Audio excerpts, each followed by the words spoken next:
shit, it's in 1080p. Oh my god, for some reason. Wait, I'm boomering already, folks. Not even started. It's a hot start, everybody. Here we go. Hello, swappers. Hey, hello there, Brown. You're just bringing it all on at once. Well, this is a change, isn't it? Hello, Mr. Brown. Hello. Hello, Mega Geek. Oh. Hello.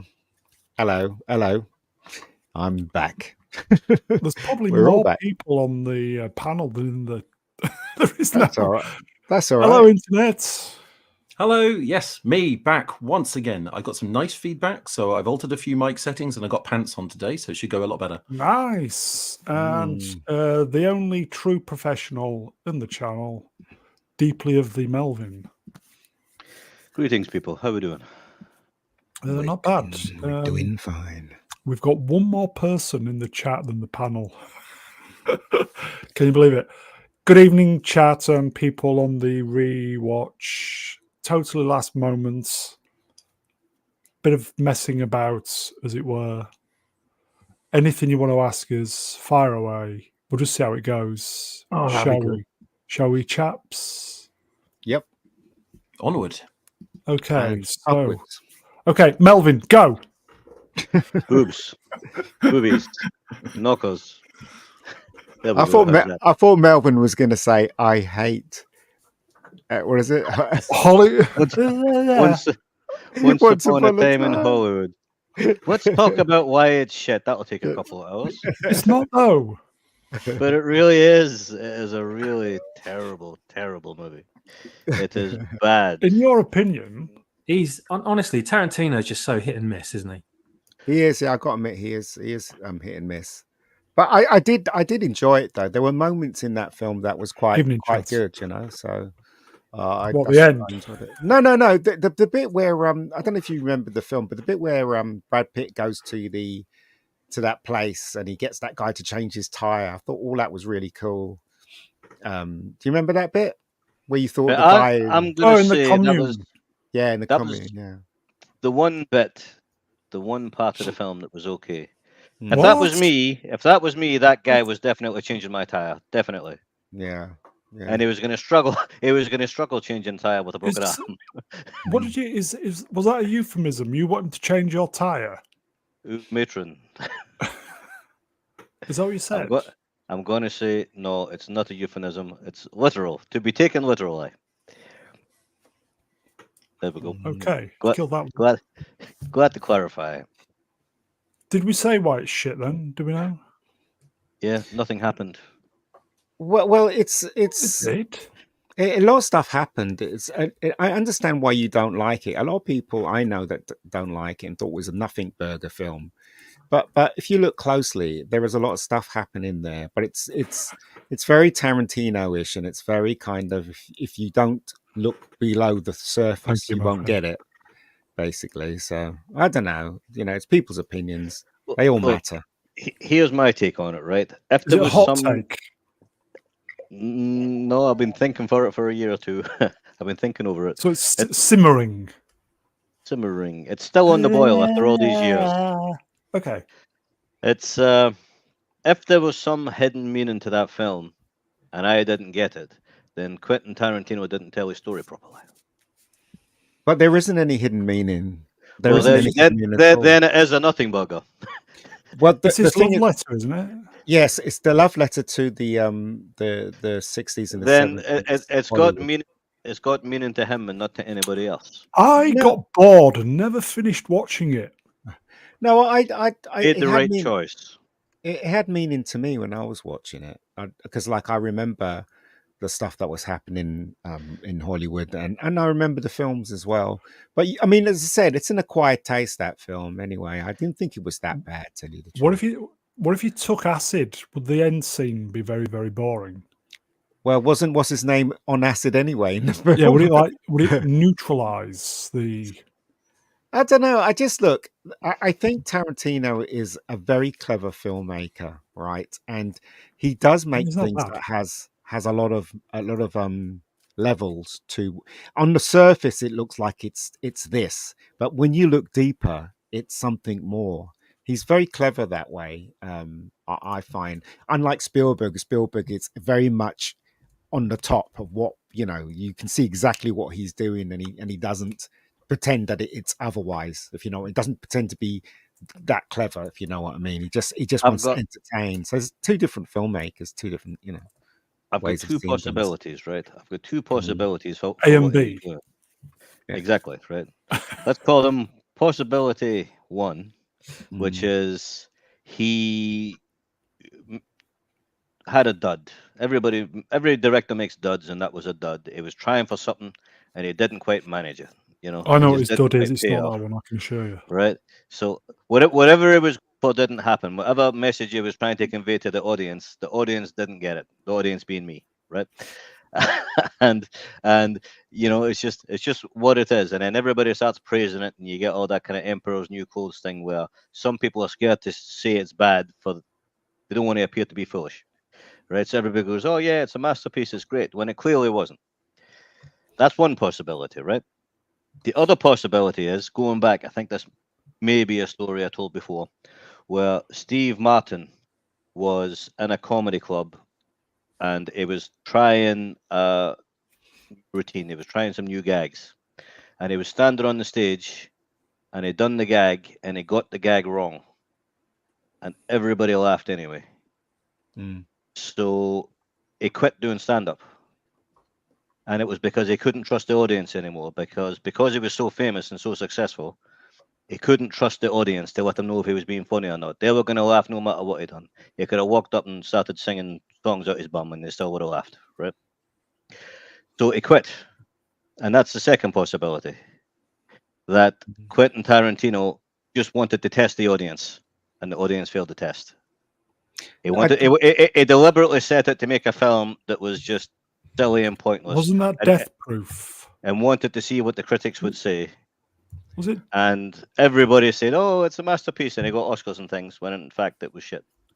Well, it didn't win. I don't. Did it win Oscars? Brad Pitt won an Oscar for that film. Brad Pitt, right? So he won. on earth. Really? He Really? won an Oscar for his performance, right? Never knew So, that. which was a very good subtle performance as far as I was concerned. He was good in it. He played Brad Pitt. Yeah, look, On acid. the thing is though, Oh, you could look at it one way, you could look at it the other. That's what makes film so good. It's like, no, you know, everyone is right and everybody's wrong. Do you know what I mean? It all depends on how you see art at the end of the day, you know. And that's the thing. But I would say that it depends on how you watch it as well. If you watch it if I watched it in the cinema and I enjoyed it because I was locked in.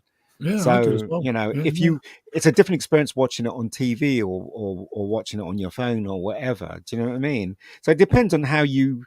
Also, I say how you feel on the day when you get out of your bed. If you're in a bad mood and you go to see a movie, and it's like a manual start for the engine. Think about it. Yeah. I'm going to say on a technical level, it was nothing wrong with it. You know, it was fine. There was nothing wrong with it technically. It had a good feel. It felt like the 1960s, right, or the 1970s, whenever it was set. It had the right look. It was just the story. The story was pointless. Were you just in a bad mood that day? And that Brad Pitt won an Oscar is just insulting, because you tell me that nobody on the planet that year done a better performance than that. I think they can fuck off. That's what I think. It depends on who he was up against, because I can't remember that year. I stopped watching the Oscars a long time ago, so I don't know what he was. I thought he was fine in the film. Maybe the competition was crap that year. I don't know. What year was it out? I don't know. It seems a long time ago now. Yeah, not long enough ago. Once Upon a Time in Hollywood, folks. Apparently, it's shit. Yeah, apparently it's not so bad. It's not so bad. It was. I thought it was entertaining personally, but you know, that's just me, right? What about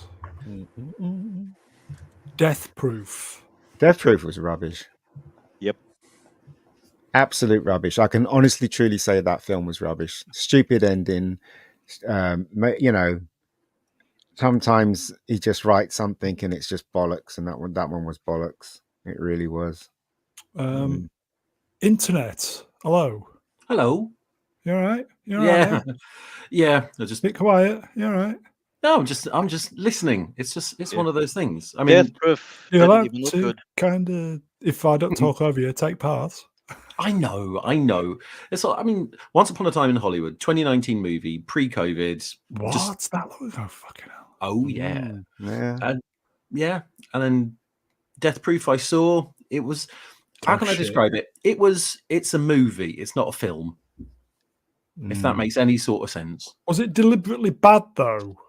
I don't know about deliberately. I think it's just. It was just a terrible story. I think again, I think it was the start of the bad writing in Hollywood. Stupid ending as well. It's Death Proof. Tarantino's fault then. What you saying?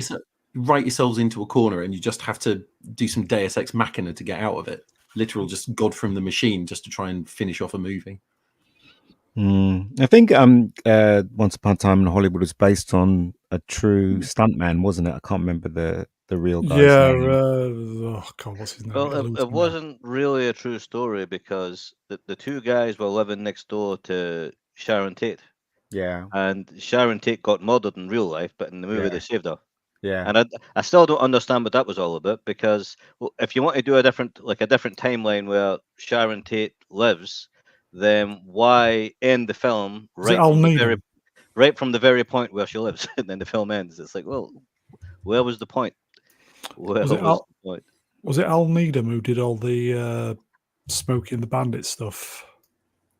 I don't know. I think sure it it was was the guy that was linked with Burt Reynolds. Reynolds. Yeah, I think it was. I mean, it was part that, and it was part Tarantino's love letter to that era of filmmaking.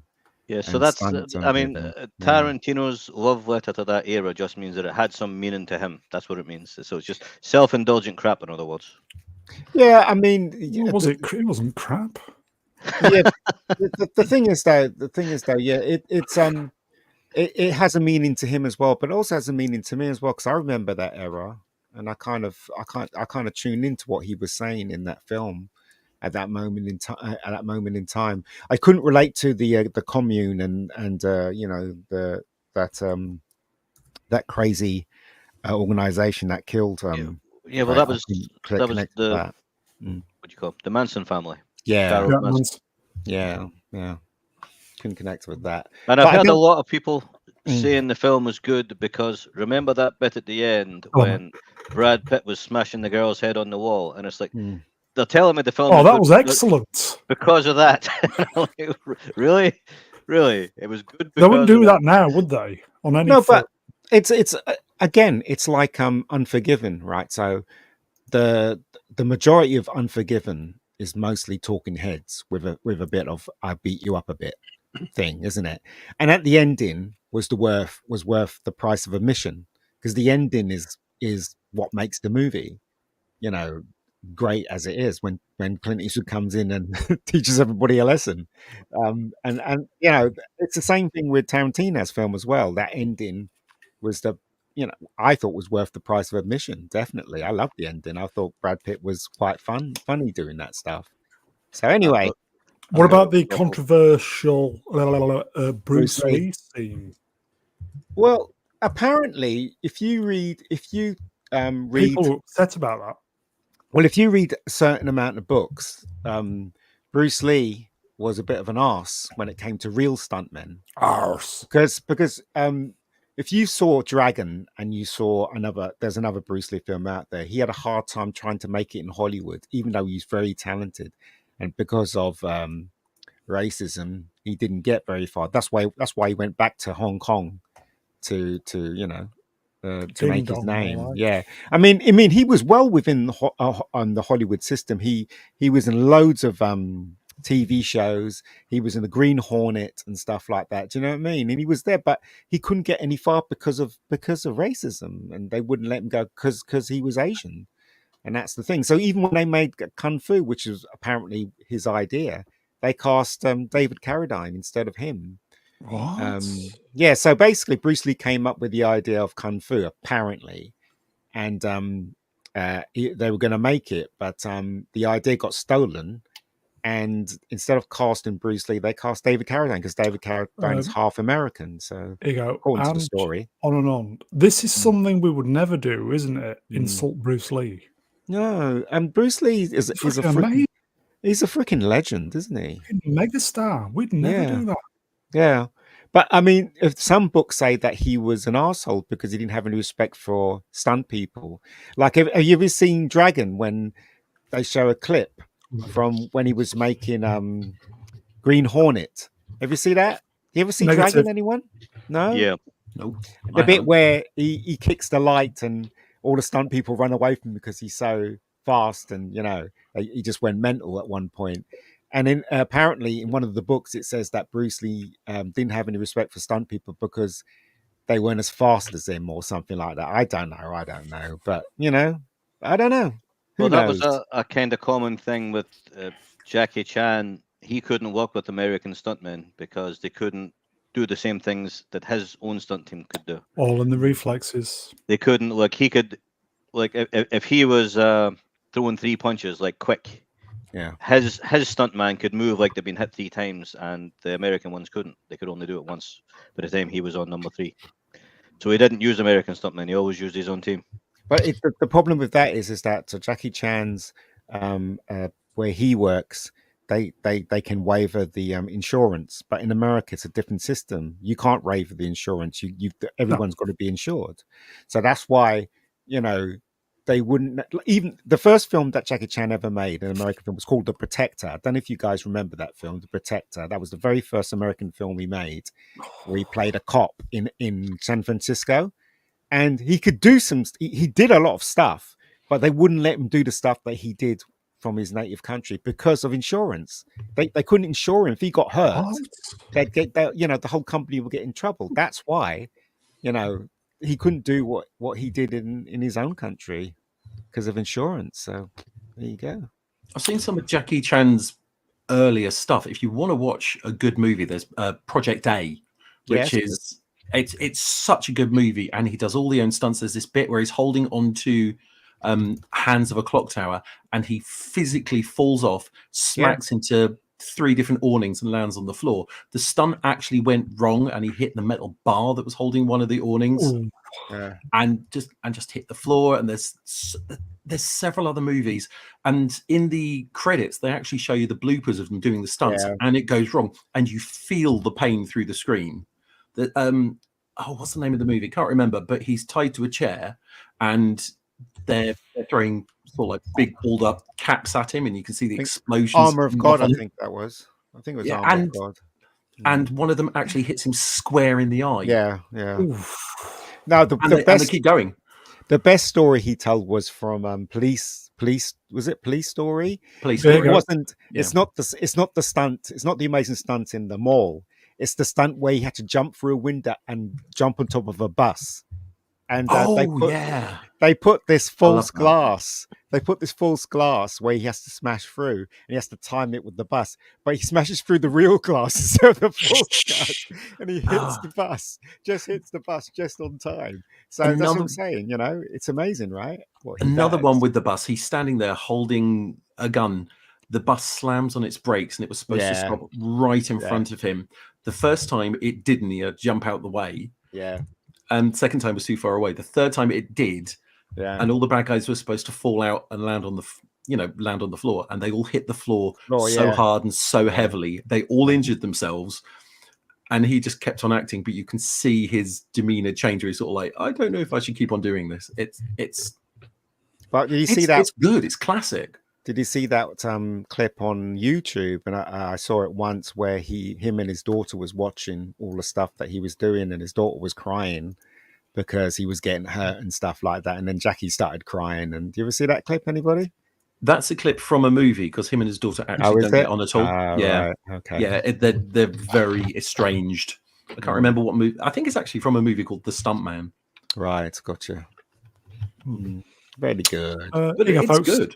Listening fat, hello, my friend Wrenched. Can we all agree Americans suck? Well, some do. No, they don't. Americans make really.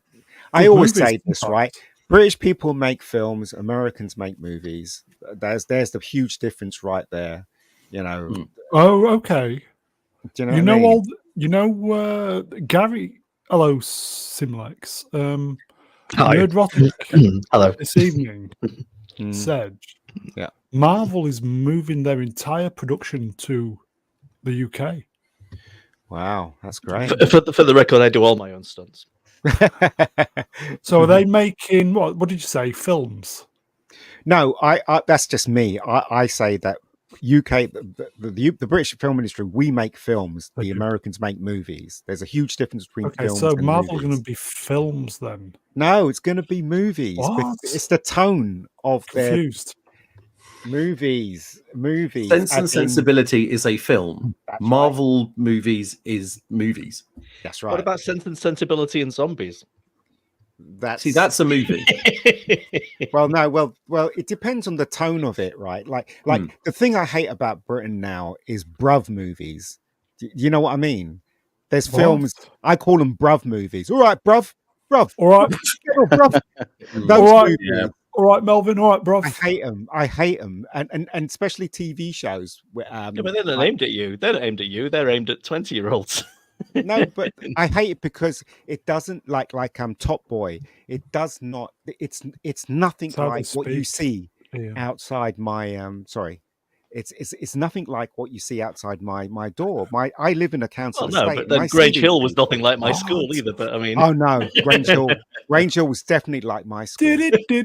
I never had a giant sausage coming at me from the right. With No a matter what fork. they say in the toilets.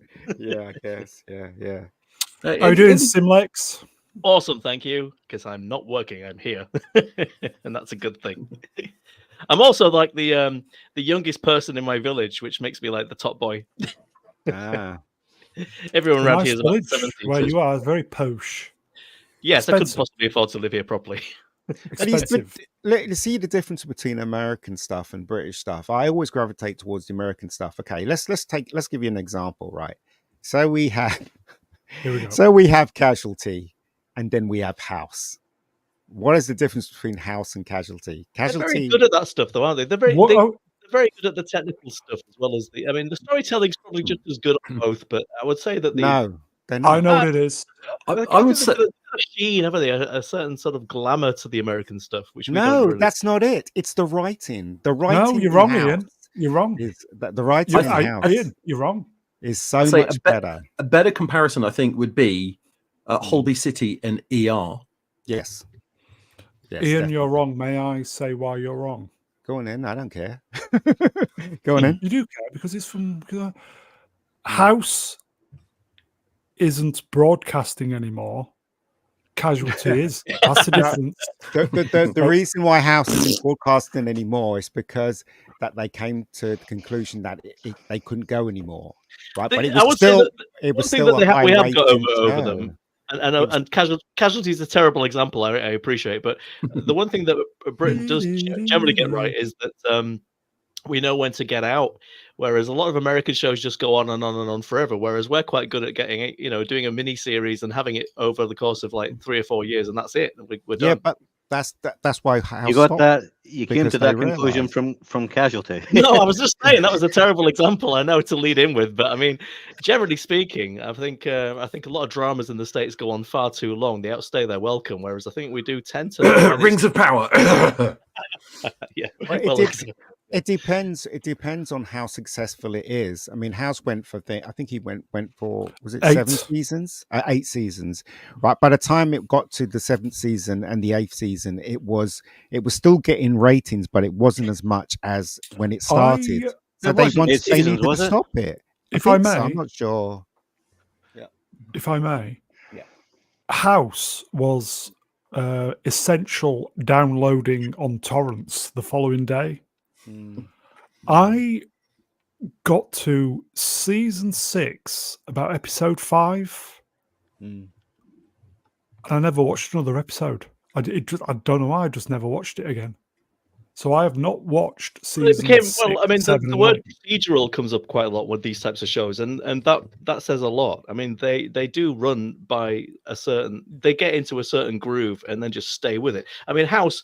It was always Cushing's disease. It was always Cushing's disease. About third time right. You know, he would get it wrong twice, and then get it right the third time and save the person's life.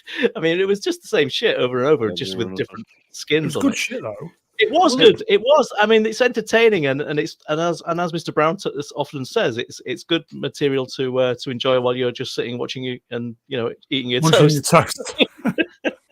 But they don't always. There's not many episodes that really stick with you. I don't think. No, what are you talking? Oh, you I don't obviously know. Potter, talking bollocks. you obviously haven't seen House properly. I have seen House properly. Yeah, I watched all of it. No, you haven't, because if you're saying stuff like that, I'm sorry, right? But you're not watching it I'm properly. not. I know House is probably a bad example because the writing in that was actually pretty damn good. But I mean, they have teams of writers and they have a production. It is a production line in the States for a TV show. I mean, compared, we are talking here about a golden era of TV for the Americans. By the way, I mean, if you think about it now, or maybe only 15 years after House. It's not so great these days. No, I mean, the streaming stuff is not very well written at all by comparison. No, well, it depends on what shows you watch. I finished watching Wednesday, and I thought that was really good. And the writing was great. The photography was terrific. Performances were there. So, do you know what I mean? I thought that was really good. Great stuff on, but I would say that generally speaking, I would say that you're getting much less in the way of classics these days than you were maybe even 10, 15 years ago. No, I think we're getting a handful every year, but we used to get quite a lot. No, I think it's the same. We're getting the same each year, and there's always something that stands out, and there's always something. Not according to this channel. We're getting more of them though. Back 20 years ago though. Definitely not according to this channel. Everything's crap, apparently. Ian, I've got a question for you, Ian. Ian. Officers woke up, everybody. Ian. Ian. I forgot what I was going to say now. No. I remember. What's your Stop interrupting. I'm going to forget again. If as a director, as yourself, what was your opinion talking about this whole Brit versus American debate with making movies and films? Yeah. What was your opinion on the Danny Cannon movie, The Young Americans? I thought it was dull when I first saw it. Mind you, I only saw it once in the cinema. I got invited to the screening, which my friend knew the people that made that film, so I got invited to it. I didn't think much of it, to tell you the truth. I thought it was okay. It looked nice, but I wasn't. You see, the problem with British stuff is that when they try to imitate the American stuff, they do it really badly. And when they try to do something of their own, it's always, these days, a bruv film or a costume drama or a romance that doesn't maybe work. shoot the other way, though. I mean, the Americans taking our, particularly our comedies and dramas and trying to do it overseas it never works. Never works. Yeah, they are terrible at it. The translation work. Well, The Office wasn't too bad. They did try. The Americans tried to do a version of Dad's Army that was really terrible. Yeah, they've tried to do Fawlty Towers twice, and they've tried to do many of our classics twice. All I can say, is it's just my opinion. I preferred the American stuff over British stuff. That's all I'm saying. It doesn't mean to say I'm right. I think for longer, Americans, I was going to say Americans have probably just got a lot more budget when it comes to that sort of stuff. I'll tell you what, Britain as well. Britain has a lot of money now. Mega Geek. Yeah. I will come to your defense if you acknowledge Once Upon a Time in Hollywood. No, it's just my opinion. I always gravitate towards the American stuff because I find I'm more attracted to fantasy and something that's heightened reality rather than something like Casualty. Or even Luther, which is a British production, was going towards the American stuff as well. And that's why I like that so much. Do you know what I mean? When Britain does copies the Americans and they get it right, that's when I tune in. And Luther was a really great show. Yeah. So anyway, I'll stop there. That's it, everybody. Good night. Take care. Yeah. I will never forgive the Americans though for one very simple reason. Dick Van Dyke's accent in Mary Poppins. Mary Poppins. That was so bad. God bless you. Then again, Governor. Ewan McGregor's doing his very best to offend for us on their behalf as well. But I mean, his American accent is pretty terrible. It is terrible. You're right. You're absolutely right. It's awful. Absolutely awful. Dick Van Dyke's accent in Braveheart. That was a cool one. I don't know. As I said, I always prefer the American stuff than the British stuff because they seem to do heighten reality and takes me away from my stupid life. I don't want to watch a Brub film because if I want to watch a Brub film, I just step out my door. Do you know what I mean? It's very London, though. Is that why you hate it? It's very no, London. it's not. It's not. I can't gravitate towards British films. That's my problem. I find them all very up their own arse stuff. I mean, they keep going on about this Steve McQueen fella, this black guy called Steve McQueen. They showed a shot where I don't know what film it was, right? But it was two people in jail and they were talking to each other on the table and they had the shot where it was the side shot of them. And they kept going on how brilliant that shot was. And I'm like, it's just a side shot. I mean, go on, justify that shot to me. I don't know. Shame's a very good film by Steve McQueen. If you've never seen that, I've seen that a go. I've seen it. I'm like, no, that's okay. It was okay. It was pretty powerful. Pretty powerful. Yeah, it was. I want to see it in 3D though. It was good in the Magnificent Seven, and that makeup, I believe it was right. Yeah. But I mean, even Scum was good as well. You ever watch Scum? Good film. Great film. Scum is a fantastic film. Despot of Antrim done a video on Scum, which I recommend. And also, he's got one coming up on Dread. That should be. Oh, cool. Oh, nice plug. Well, I'm not one of his mods. I just think it will be good.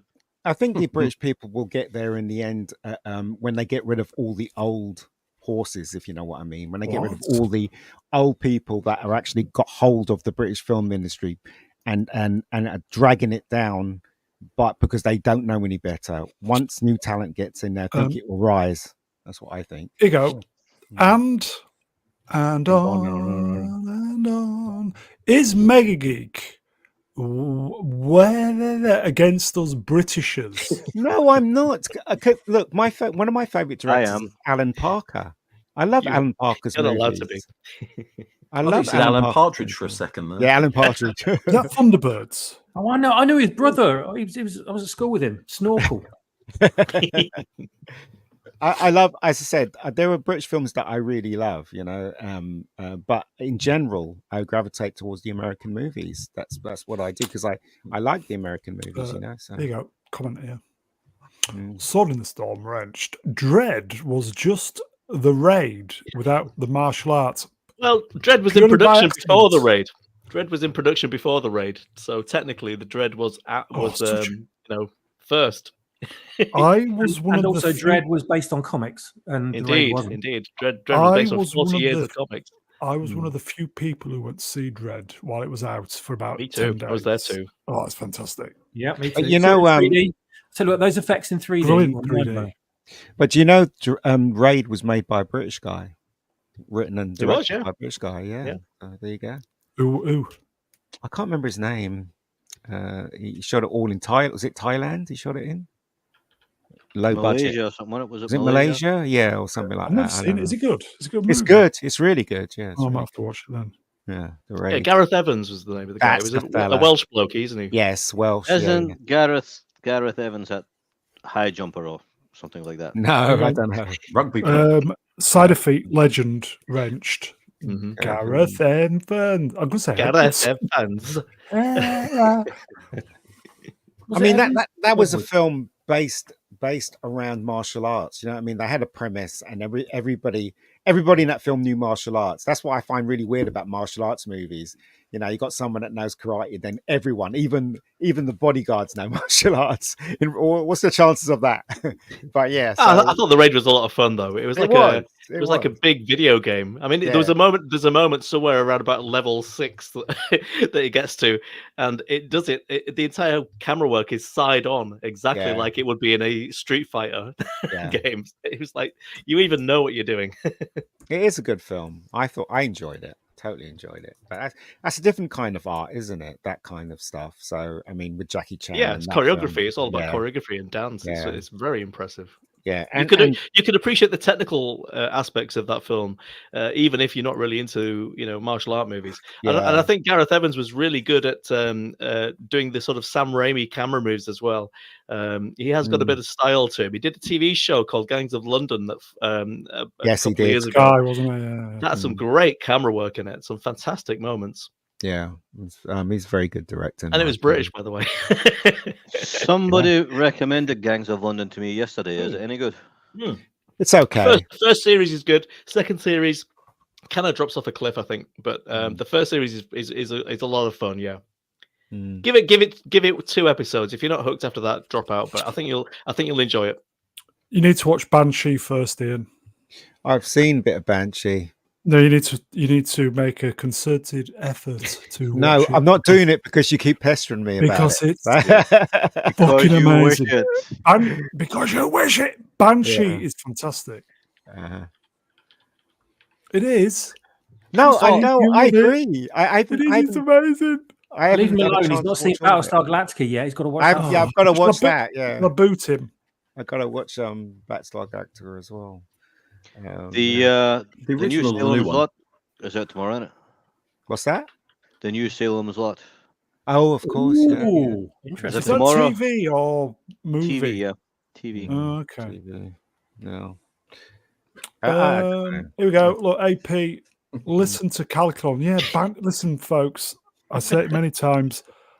Banshee is fantastic. Season 3 of Banshee is one of the best seasons of TV I've ever watched.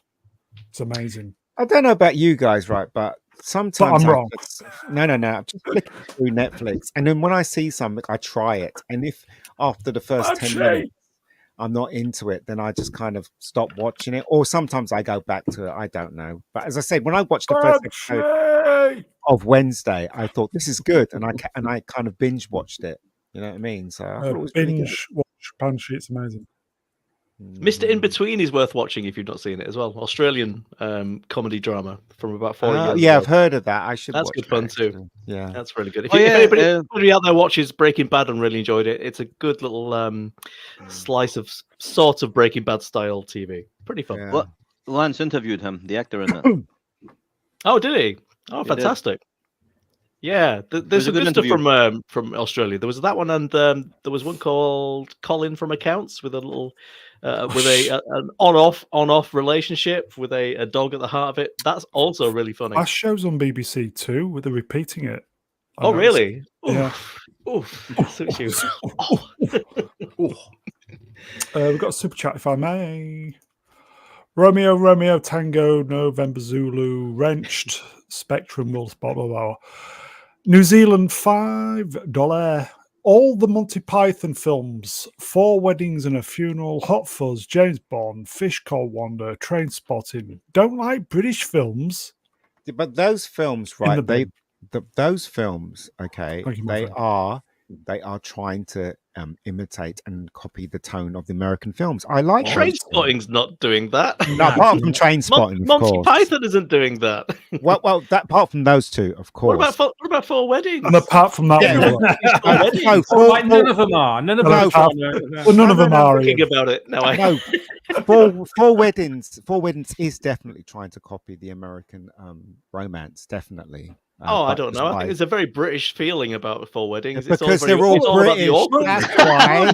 You come to that conclusion. Well, sure, they're all British. We do comedy very differently from the Americans. We do if comedy I may, very differently.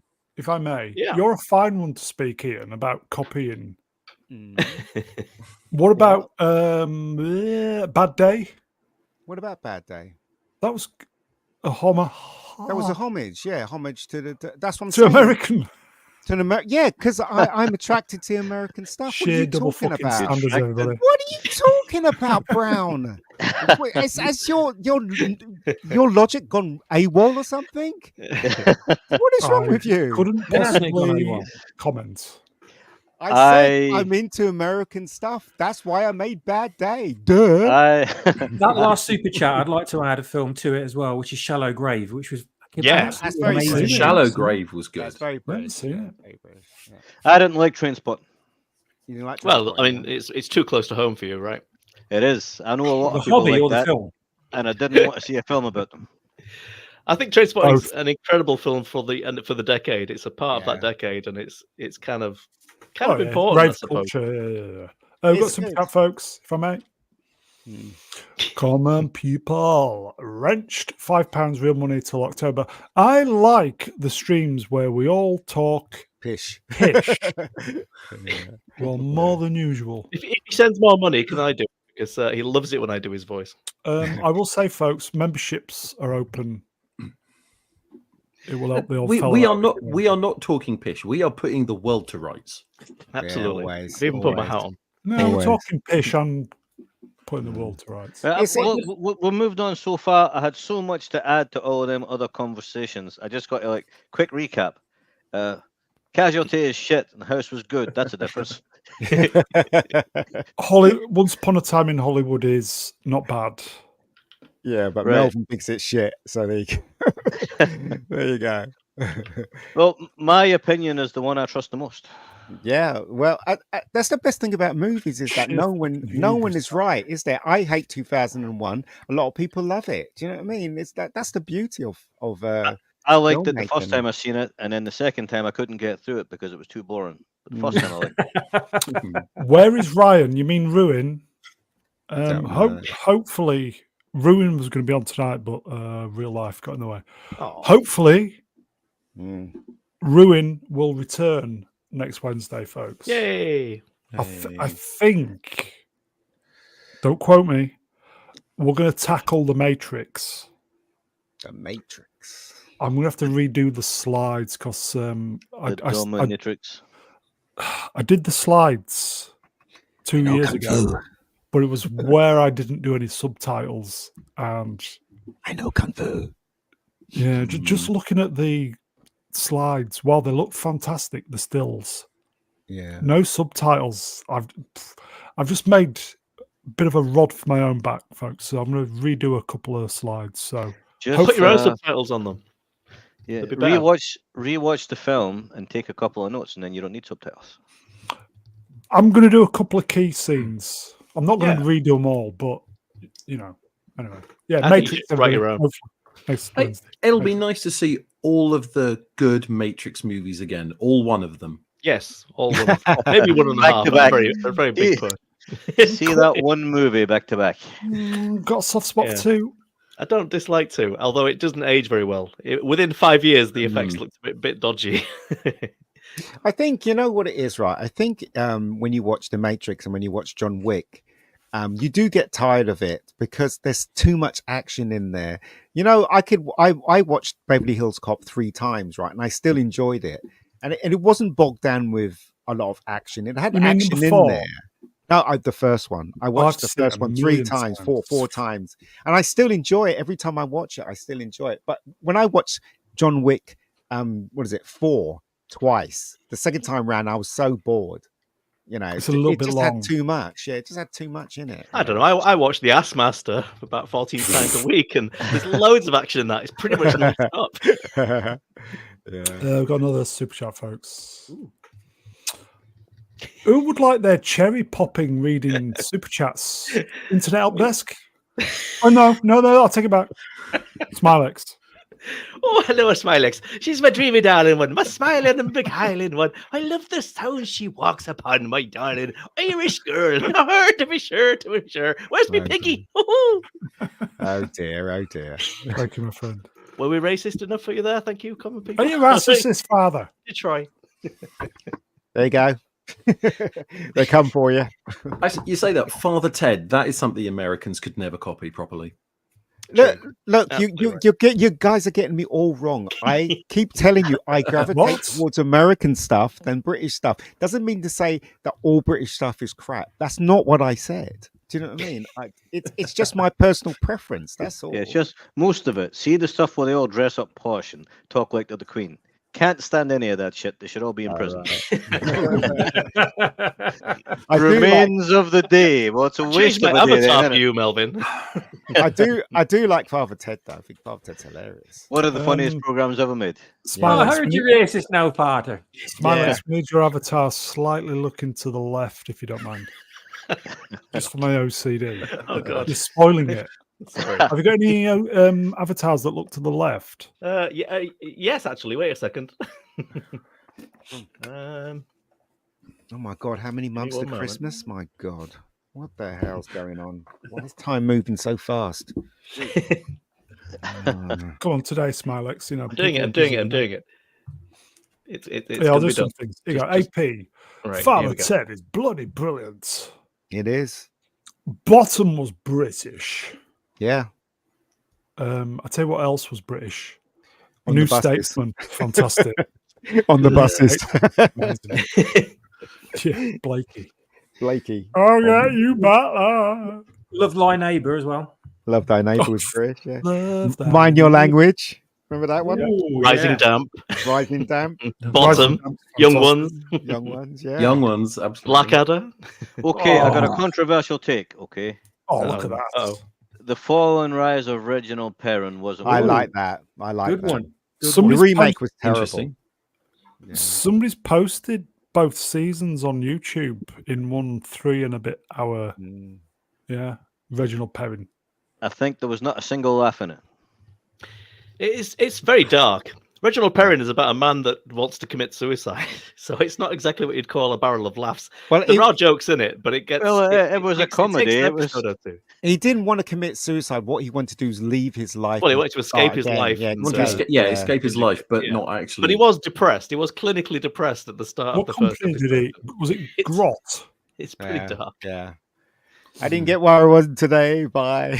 Yes. Those Didn't, lines. didn't they? CJ. Didn't they do a sort of like a rehash series of it where They he did, had yeah. actually died, and No. to inherit his fortune, they had to do the stupidest thing possible.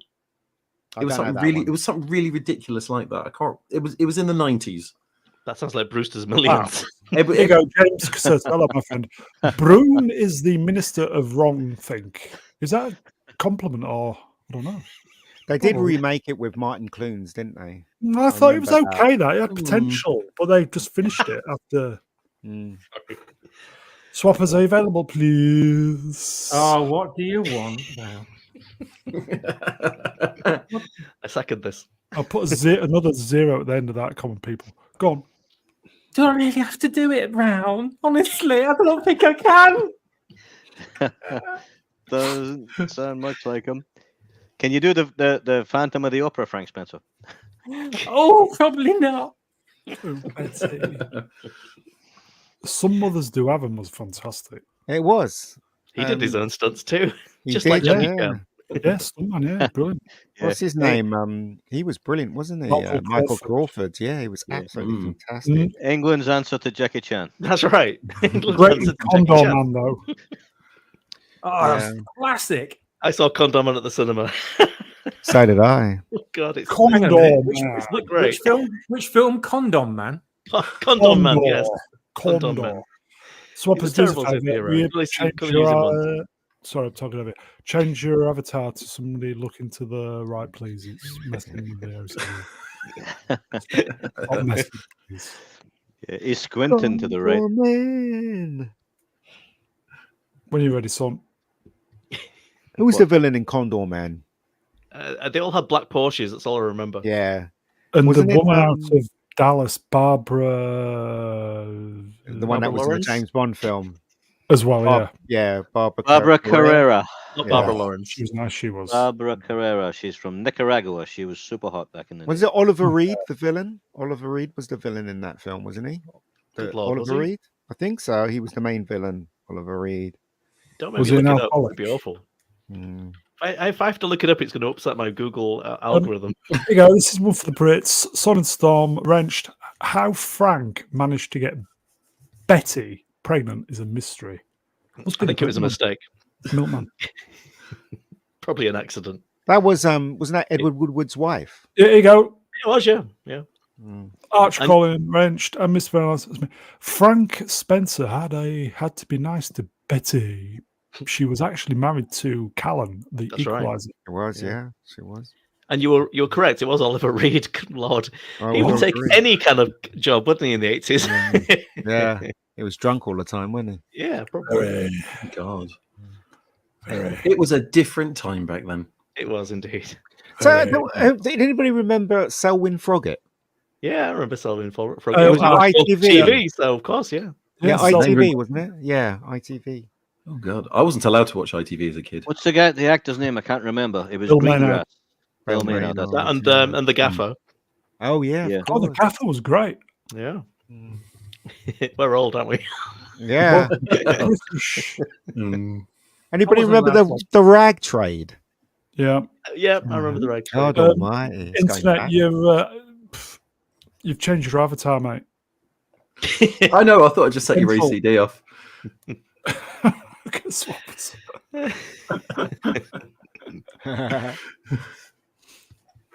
Okay, that killed it. Sorry, folks. Let's go back. I'll go back to the middle. There we go. We're all just thinking about it. There you go. Fucking bunch of bench. Not quite. In my day, it was all fields around here. Not quite. Oh, Sword in the Storm. Here's a £1. Don't tell your mum. Partridge. So fucking good. Season 2 of Alan Partridge. Fuck me, it's just... What was the episode where he was talking about James Bond? That made me laugh. Season 2 of Partridge. So laugh. It was the second series of Partridge, yeah. That made me The laugh. first one was so much. great. Stop setting Bond wrong! Yeah. So Did anyone see the feature-length special? It was called "Welcome to the Places of My Life." Yes. That was amazing. Yeah, it was fun. If you haven't seen it, find it. I'm sure it's on YouTube. It's just one of the funniest because it's all done perfectly deadpan, and it's just it's so stupid. Duty, or was it Duty Free? Free, yeah. Oh, that probably got something like 18 million viewers when it came on. It was huge, that thing. It was just fast every week. Yeah. It's when there was only 3 channels though. You didn't have a choice. That's right. Oh dear, back in the day. Yeah, I think this is aimed at you. Mr. Broon's Geriatric Alliance. Well, the thing is, though, it's nice talking about our remembers, isn't it? You know, I mean, because we, because that's where we came from, and those days were absolutely fantastic as far as I was concerned. Better than the days now, definitely. Come on, chats. Favorite programs or TV programs or comedies or what? What are we saying? Favorite TV program? Comedy. If you go with TV program, you'll be here all week thinking, "Oh wait," and then you already think about that 1 second later. Growing up, favorite program? Miami Vice. Oh, really? It was one of us in my formative years. It was. I mean, the Kenny Everett show was probably my favorite as a little kid. Oh, now you're talking. But I think it may be Miami Vice when I got to about the age of 13. You know something? I loved Kenny Everett when I was like too young to get the jokes, and my younger sister was exactly the same. She loved it, and she didn't know why she loved it. Yeah. I grew up watching The Day to Day with Chris Morris. Oh yes, that was great too. Yes, yeah. That's I'm rewatching Brass Eye on YouTube the other week. Brass Eye was absolutely fantastic. They had Alan Partridge first. Yeah. That's where Alan Partridge started. It was the radio show called On the Hour. Eat my goal. Eat my goal. Goal. Hey, look at Professor Atu in the chat. He's got a claim to fame now. I like, TVX 5-minute freeview was fantastic. Yeah. What about the Fast Show? Anybody remember that? Definitely. It's really good. The Fast Show. I laughed every week watching that show. It was just a show made entirely up of catchphrases. It was. Yeah. My ex-girlfriend bought me the complete box set of Fast Shows, like 12 quid on Amazon. Absolutely. What about I have them right here. What's his name? The exact same ones. What's his name? Ted. All right, Ted. Ralph. All right, yeah. Ted and Ralph. Fixing the drainage in the lower field. A little bit of drainage problem in the lower field. Yeah, that was great. I will say, I'm flashing the chat programs, some cracking programs. But here's a thought though. Like you asked that question, what was your favorite TV show growing up? What is the worst answer you could give? I'm thinking the news. John Craven's News Round. No, Country File, obviously. Country File. No, Melissa, bloody who's this Antiques woman? Roadshow was the fucking worst one. No, that was Oh, all right. I used to When you love were it. really drunk, you were just wanting to see somebody getting incredibly disappointed with their what they thought was going to be a great. Antiques Roadshow. I wanted to watch them drop something. Oh, yes. Probably They never did. did. They never did.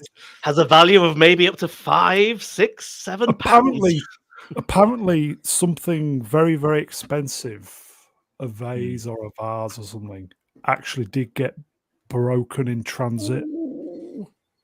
Obviously, it was in sheep. Do you remember Annika Rice running around jumping off a helicopter? Yeah. Oh and God, stuff? yes. What was She that wasn't as called? good as Annabelle Croft, I thought. Annabelle Croft had an even nicer bottom, and she was in the Intercept. It's even better than Treasure Hunt.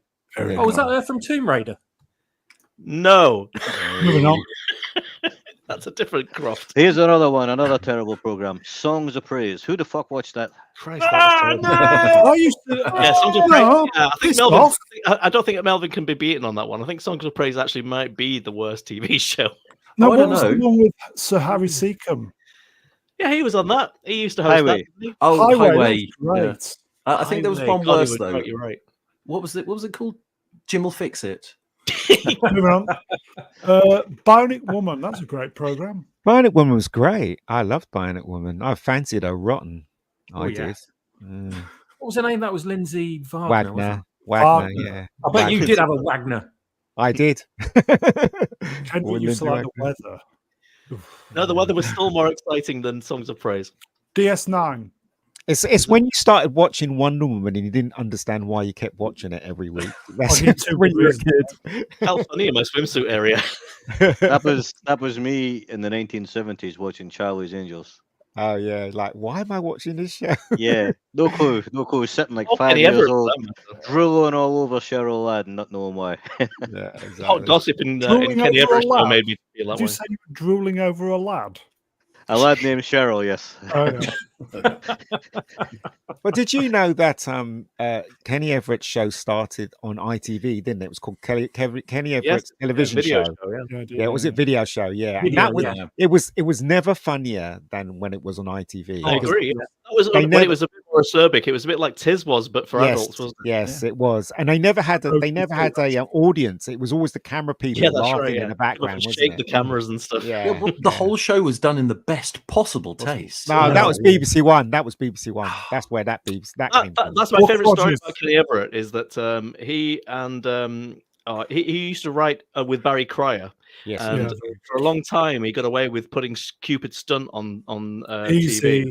Well, BBC one day realized that it was a spoonerism. Yeah, and yeah, thought, yeah. Don't So he say said, it. "Okay, no problem. We'll change it. Okay." So they went away, and then they submitted a different one. It was Mary Hinge. And they got away with it for another 3 series. Buck Rogers. I used to Did- love Buck Rogers. the most famous thing he did on the ITV one was the Bee Gees when he did Took the Piss Out of the Bee Yeah. Gees, and that's just Yes. one classic, wasn't it? Yeah, it That's a was. classic Oh, sketch, amazing. Because it was So talking. funny. It was talking to the actual Bee Gees, wasn't it? Yeah, so And funny. the same when it had Toya Wilcox. Yeah. He used to take the piss out of all the guest stars that used to come on. He used to take the piss out of them, didn't he? Freddie one of Mercury was them. on it, wasn't he? They Yeah. always used to enjoy it though. They Yeah, did. was You Yeah. could see that they had so much fun. Yeah. Yeah, Freddie Mercury leaps on him. Yeah. Yeah. That was the great show that gave us the characters Gizzard Puke and Sid Oh, yeah. Snot. Oh, wasn't it? yeah. Yeah. He was always trying to catch that cigar. He kept a cigarette and he kept throwing it to his mouth. That's great. Once a series, he managed to do it. He did, yeah. At one point, he did. Yeah. Yeah. Quite funny. Yeah, it's Kenny Everett was. I thought he was amazingly funny. Personally, I thought he was Yeah. one of the funniest people on TV. Very To tell funny. you the truth, yeah. First Space. biography I ever read, the first book on a person I've ever read, I think, as well, was his biography. The Custard Stops at Hatfield, I believe it was called. But he started off in Radio Caroline, didn't he? In the Yeah, Pirate Radio. Pirate Yeah. Radio. Yeah, he got fired twice from Capital Radio, didn't he? He got fired 3 times from the BBC. Yeah, he did. Yeah. Once for insulting Mrs. Thatcher, once for playing Bohemian Rhapsody about 7 times in a row.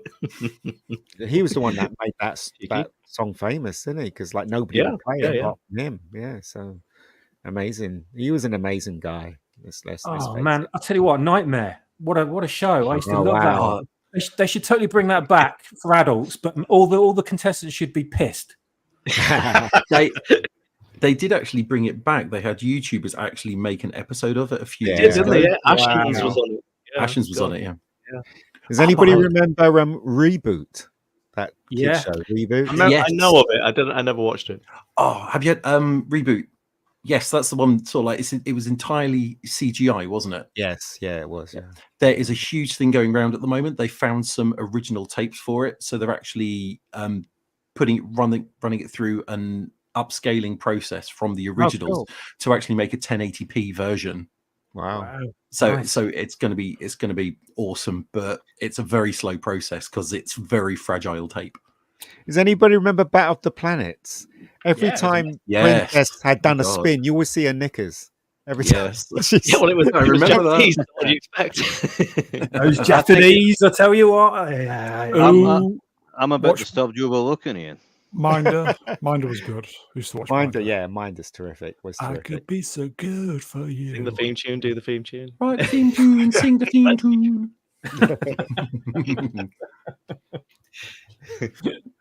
Okay, Dennis Waterman from Minder. His brother was a boxer. He was, yeah. His name was Peter Waterman, and he was before it was called the Commonwealth Not title. the producer. It was the Yeah. British. No. The British Empire welterweight champion back in the 1960s. Yeah, I don't think Pete Watson would have been very good as a boxer. Here you go, folks. Ulysses. It's on my YouTube. God. It's on YouTube. Ulysses 31. It's on YouTube. Soundtrack is like Brian May on acid. Fantastic. The entire thing is based on Greek mythology. Yeah, So Homer's, they had tons Could, of stories, and they just put them in space. Any of the mods throw a link in for Ulysses? It is on YouTube. it If is, you've never seen it, even if you're an adult, you don't need to see it. It is unbelievably great in every Not single only is way. it on The YouTube, I'm soundtrack pretty sure it's design, been upscaled as well. Cleaned up and upscaled and stuff. Could you post it, Ottoman? I'll Please. have a look for it. Oh, what do you call it? Dungeons and Dragons is on YouTube. Yeah, which is great. I love that. Oh, that was I always lost track of Dungeons and Dragons. I never knew how many episodes there were or how many I'd ever seen. I'm assuming this There's is only three Ulysses. series of it. It only ran for 3 years. Ulysses. classic, absolute classic. Brown, you've still got to watch Deep Space Nine, haven't you? I have watched Deep Space Nine, but I don't think I was really into it to kind of register what was going on. But how many did you watch though? I've seen them all. What, right up to the 8th season or whatever it was? Yeah, I've seen it all, but I don't know. I just kind of maybe zoned out a little bit. I don't know because Oh my God. The majority of the latter seasons I was working nights, so I was watching the episodes at like 6 a.m. on a Tuesday morning. So I'll give it another go, because the last 5-6 seasons were absolutely stellar. The first 1 or 2 were kind of all right. I've watched them all. Yeah, I love Give it another go now, because it's the best. Really into It's probably the best of the original Trek series. Yeah, I can imagine. Yeah, no, I don't dispute it. Oh, what the fuck? What about Babylon 5? What about Does anyone like Babylon 5? I like Babylon 5. Yay! I like Babylon 5 then. Phew. There you go, I don't want to be my own. Common people, Reg. Common people. No. I watched episode 1 of Ulysses. What does he know? He knows nothing. Do you know what I'm going to do? If I can, put this fucker on a timeout. Exactly. Can somebody time this fucker out, please? Well, it's probably the bottom of a glass I don't Guinness. think I can do it. You need to stick with it, common people. You need to watch the rest of them. I can. Somebody time him out, please. Okay, I'm doing it. What was he thinking? I'll give him 10 seconds to think about his sins. Yeah, exactly. You think what you did. There we go. Babylon 5 was fantastic. It's a shame TNT, the network, didn't give them the full 5 seasons and fucked them about. Yeah. They messed around so many times that he kept on thinking he had to end it at the end of every series, and then it was like, oh no, actually we found a bit more money behind the sofa. Have another series. A flawed masterpiece. Yeah, Common people just come back with a very valid counterpoint there. What's that? Sorry, we all take it back. Yeah, but not for that comment. If you'd have paid that comment, which you didn't. Does anybody remember the drama shows that the Brits used to cough up, like Cat's Eyes, Shoestring, The Professionals? Do you remember those shows? Yeah. Bravo, yeah. Kit Curran. Juliet Bravo, yeah. What were those ones that they had on? Sort of like, I think it was CBBC that just absolutely scared the shite out of every kid who ever watched it. It was things like Dark Season. That was the Broom Cupboard with Schofield. Yeah, but Dark Season. Good night, everybody. I don't think we shot well. that. Take care. We'll see you Sunday. Take care. No, Dark Season. It was written by, I think it was Stephen Moffat. Yeah, it's terrible. Way back in the day. But it scared kids all over the place. Chucky on ITV. That was terrifying. Chucky was fucking frightening as well. Yeah. That was John Wyndham, I think. Okay, right. Nosy Bonk. Common people, yeah. £5. I watched episode 1 of Ulysses. You're doing it in the voice. It's ridiculous. You already said that. He's right though. It was. Yeah. Oh yeah, I remember now. It was wank. It were wank. Does anybody remember Metal Mickey? Yeah. Boogie. No. Fizz bombs. Yeah. Didn't have a lot of time on stairs, did he? Didn't spend a lot of time going up and down. Sweeney, Professionals, fantastic. The Sweeney, I still is watch. great for about 3 series, and then it gets into the 80s, and for some unknown reason, as soon as it hits 1980, it goes utterly shit. But do you know why? Don't you? Not Because there was this big thing against violence on TV when it came to drama. That's why Minder, when you've watched the first season of Minder, there's loads of fights in it, and then the second season kind of calmed down, and the third season just became a full-on comedy. So it was the British board of whatever TV censors that actually brought everything down. When I look back on watching Minder with my dad, I'm pretty damn sure that he was only ever watching it because at least once a week they would end up in a strip bar. Yeah. Oh yeah. Yeah. Van Bionic, hello, my friend. Jet from Gladiators plays for both teams, apparently. Yes. If you I met her. She opened an arcade in Leeds back in the 90s. Her and Cobra, and I was there all day watching her. She's a therapist now, isn't she? Google Jet from Gladiators present day, folks. Oh, don't do it. If you dare. She doesn't look too bad. She's grown up a lot. She hasn't aged well. She hasn't aged well, but you can still see doesn't look too bad. She's a doctor now, if I remember. I wonder if she still has the outfit though. I mean, I still, just thinking aloud. I don't want to be unkind because she was a hottie back in the day, and I think that deserves some respect. Fantastic. Being hot gets respect from me, but she's aged like she was an actual gladiator. That's funny. Yeah. I think she's got older, but the Botox hasn't. I think that's the problem. I don't know. She picked up lots of injuries. If I actually had a date with her, I would actually bring Melvin along so he could shout from the corner, "Are you ready?" in that voice. It would make me happy. Symlexx, you know what? Ready. Just for giggles, let me know when you got the date. I'll show Thank you. I will let you know. Yeah. Here you go. Tom, she got many injuries from Gladiators. Yeah. So did I. A lot of straining on the wrist. Okay. I did like Gladiators when I was out. Did they still do the lottery thing? Did they still do the lottery thing now? You know, remember in the old days when they used to have the lottery numbers on BBC One? Did they still do that or not? With I haven't watched Mystic it in Meg. 20 years. Yeah, Mystic Meg and shit like that. That Did was. they still do that? No. I don't think they. I think it's all online now. Yeah, probably. Okay. Mystic Meg is dead, isn't she? I don't know. Shouldn't see that coming. If she was dead, she'd tell people. Yeah, exactly. And who's the big fat guy with the dark curly hair who used to read the horoscope? What's his name? That's it, Russell Brand. Yeah. Here you go. Pussy magnet, Russell Johnny, Brand. hello, Johnny. Speaking of John Williams, check this out. I'm assuming that's the trailer for the John Williams doc, which that's on Disney, isn't it? That's Music on by Disney. John Williams, I believe it's called. Yeah. Yeah. Love John Williams. He's a genius. Total respect for that man. Oh, amazing. Yeah. Is the BBC still going? Yeah, unfortunately. Yeah. Labour came and saved them, the bastards. But there you go. Well, Yeah. killed it. All people still have politics. something. It always comes back to politics. Yeah. Your favourite topic, Melvin? Oh yes. Oh yes. Politics. Politics. Politics. Well, that's Tales of the Unexpected, and we're not talking about that since we're going down the old route. Oh, Roald Dahl classics. Yeah. Yeah, they were good. They were. What's your favorite Tales of the Unexpected episode? Royal Jelly. Oh yes, that was a good one. Scared the crap out of me. The one when the guy turns into a bee at the end. He turned his daughter into a bee. He kept feeding her. And he kept calling her his little queen.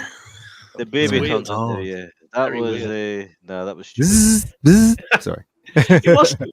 I was like 10 and scared shitless by it. My favorite one was A Stranger in Town. Ooh, what was that one about? Remind me.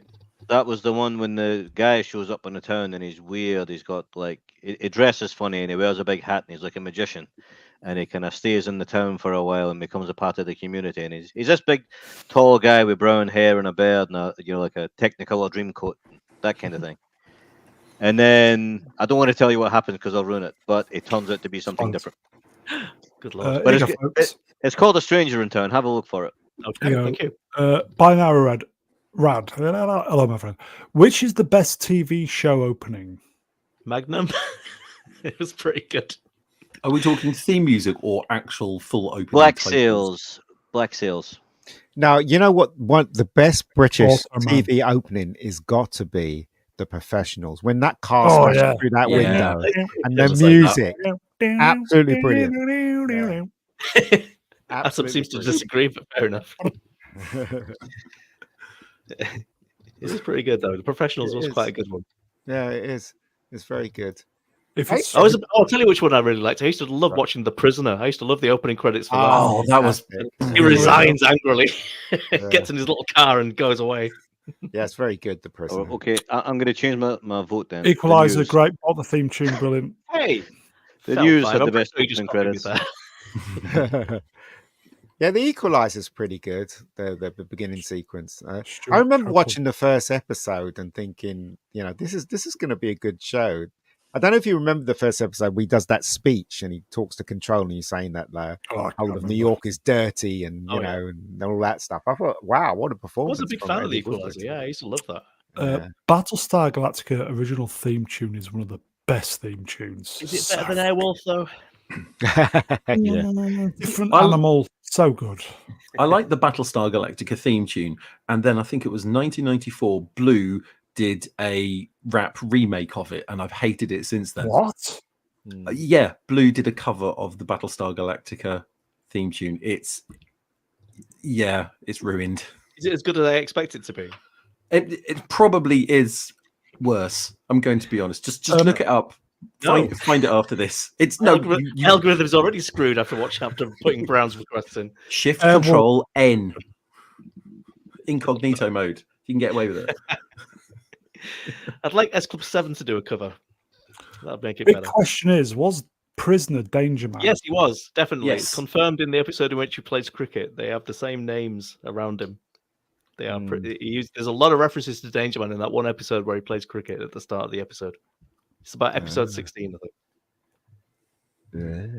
think. Okay. Sorry, I'm a bit of a nerd for The Prisoner.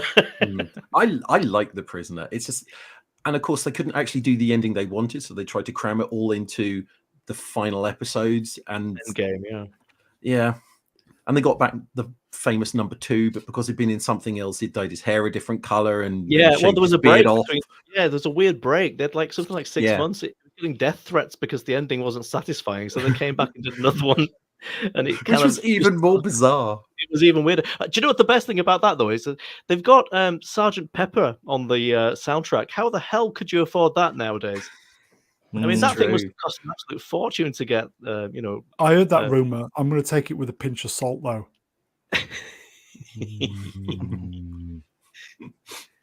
Stream killer. I will say, Thunderbirds Are Go, the original movie, is on YouTube. It's a big flop. It was a huge flop. It didn't make any money Great movie. whatsoever. Thunderbirds or Captain Scarlet. They remade The Prisoner, Thunderbirds. didn't they? With Jim Caviezel, didn't they? Yes, Yes, it was terrible. Terrible. Danger Mouse. Yeah, Danger brilliant. Mouse was excellent. Danger Mouse is absolutely fantastic. Danger Mouse. And it was funny as well. It was funny. So pointless fact I know about Danger Mouse is, you know, he lives in a was it a post box in Mayfair? Yeah. The reason he lives in there is because there is one post box in Mayfair that actually, if you put a letter in there, it gets stamped as Oxford Circus, because it's too far off of the Mayfair pickup line, so it gets picked up by the Oxford Circus people instead. And so the whole idea was, if you post a letter in this, it goes down the back and ends up going to Oxford Circus instead, so that he lives, because he lives in the post box. Yeah, he does. Yeah. You go, Pointless folks. fact. David Clever. Jason, you know, Sir David Jason. I used to work with his brother-in-law. It's a small world after all. It is. I used to work with his. Yeah. Do you know what? Right, I knew someone that actually worked for Danger Mouse. Sorry, Danger Mouse. Danger Mouse. Yeah, Penfold. No. So what they told me was that David Jason and Terry Scott, they always tried to up one another when they were doing the voiceovers. Oh, it was great. Yeah, that's why it was so funny, because they were in competition with one another when they were doing the voices. So yeah. So all the stuff from Cosgrove Hall is pretty damn good. I mean, Count Duckula. Yeah, Duckula, all that stuff was great. Even Charlton and the Wheelies, all that stuff. Hello, little lady. Yeah. They're such a good show, Charlton and the Wheelies. he liked everyone, didn't he? That dragon, but yeah, that's right. Charlton friendly. Yeah, Charlton. Yeah, it's very funny. It's funny. It's really funny because the people that made those kids shows, they made it really for adults, didn't they? They didn't really make it for kids, did they? Probably They were a little bit punk. Yeah, they were a little bit punk. Yeah. Whereas now they probably do make it for kids. Yeah. What's that one with the sun comes out with the baby face? Oh, that was Teletubbies. Teletubbies. What the hell's that all about? That's weird. Absolutely weird. It's like you're on drugs. But that's getting remade, Teletubbies, for Netflix, I think. Wasn't there something weird, like the baby that was the son has now grown up enough, and I think she was in porn. Something really ridiculous like that. I don't know. No, she was on Big Fat Quiz of the Year as one of the questions as to who she was about 10 years ago. And Peppa Pig. That's What, is Peppa Pig in porn now? The girl that did Peppa Pig's voice. She originally. She couldn't do it anymore, could she? Yeah. I mean, if Peppa Pig's in porn, you're gonna need to show me the link. I know two things about Peppa Pig. One, the official Wikipedia page puts her at 8 foot tall. Wow. Yeah, and the second one is the voice of Daddy Pig is the same voice actor who did Horny the Demon in Dungeon Keeper 2. Yeah. Right. Ian, why couldn't the voice actress do it anymore? Is it because she wasn't a real pig? Yeah, that. She wasn't kosher. Swappers. Why do you have to bring it to your level? And what about those shows I used to watch with my nieces? There's one where there was a goldfish and a cat. What is that? Adventure Time? Adventure Time. Adventure Time, yeah. Yeah, Adventure Time. What about, Time. Okay, this is a bit obscure. Stop It and Tidy Up with Terry Wogan. A long time. Oh, yeah. Terry Wogan was fantastic. And what was that other one they used to watch as well, which was quite funny? Gosh, it was at the same channel. We had Rigsby and Mordecai. Will o' the Wisp. Not that one. No. Perishes. It was Perishes, wasn't it? No, it wasn't. Oh. Well, he did the voice on Perishes. What was it called? I can't remember what it's called now. Oh, anyway. Yeah, those shows were crazy. Rising Damp. Rising Damp. Oh, I remember Rising Damp. Miss Jones. I remember Rising Damp. Leonard Rossiter was fantastic. Miss Jones. Yeah. He's also in 2001: A Space Odyssey. I was going to say that. Film. Ian's favourite film. Ian, do you want me to sing for you? No. Do you know what? Right, I used to work for the Hurlingham Club, which when I was unemployed, and I was a cleaner at the Hurlingham Club, which is in Fulham, and then at Rochester was a member, and I used to see him every day on the golf course with the script in his hand, wandering around reading it. in the morning, 9 o'clock in the morning, he'd get up and he used to read his script on the golf course, not walking around, just talking to himself. Isn't that crazy? Who? He was a bit of a perfectionist, wasn't he? He was a bit of a perfectionist.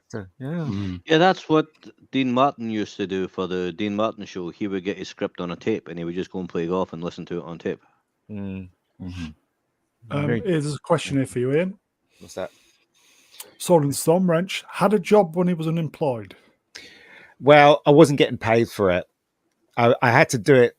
I had to do it so that they could give me a job. Do you know what I mean? That kind of thing. Okay. So yeah. So I was unemployed, but I had to do it. They did give me a job, but I didn't stay there very long. So it's fun. Okay. Question then: worst ever job ever that you've done? Swappers. Come back to me. I'll have to think about that. There's too many to choose from. Symlexx. I once had to truss chickens, which was awful. Not choke them. No, that was different. That was generally watching Gladiator. Open Gladiator. to the chat as well. Worst job, folks. Yeah, cutting the feet off chickens, then trussing them up with little rubber bands, which really hurt your fingers after about 20 minutes. In a very freezy, sort of frozen room, basically. That was not a very pleasant job. Yeah, one of the best jobs though was working at. I worked at Top Man, and it was in one of the locations because I used to rotate around various shops. One of the shops was the big Top Shop on Briggate, which, if you know Leeds, is the big store, where Chris Moyles used to work. And I used to have to get shoes for the ladies, and where the shoes were kept was inside the ladies' changing rooms. Can you imagine me in a ladies' changing room with my reputation? No, that's the only place I can imagine you. Wonderful job. I wish I could go there. Melvin. Go on. I'll say, Brian, you go. First job. Probably it was when I was a student. My brother, who was a butcher at the time, got me some work in a meat processing factory. It was packing cow cheeks into trays. Yeah, for I think it was Wessler's hamburgers. That sounds delicious. Yeah. I used to one of my jobs. To get up at 4:30 as well. Is this why you're a vegan, Brown? I do that now. Sadly, I do that now. I have to get up at 4:30. 4:30 is not even bedtime yet. What are you doing? That's ridiculous, isn't it? I had a job blast freezing meat, so it was stacking boxes or trays of bloody. I've done that. All kinds of stuff, stomachs and things get covered in blood. But that's not the worst job I've ever had. I don't know what would be the worst. Mr. Brown, cow cheek packer. Yeah, well, The least fun would either be shoveling shit or digging graves.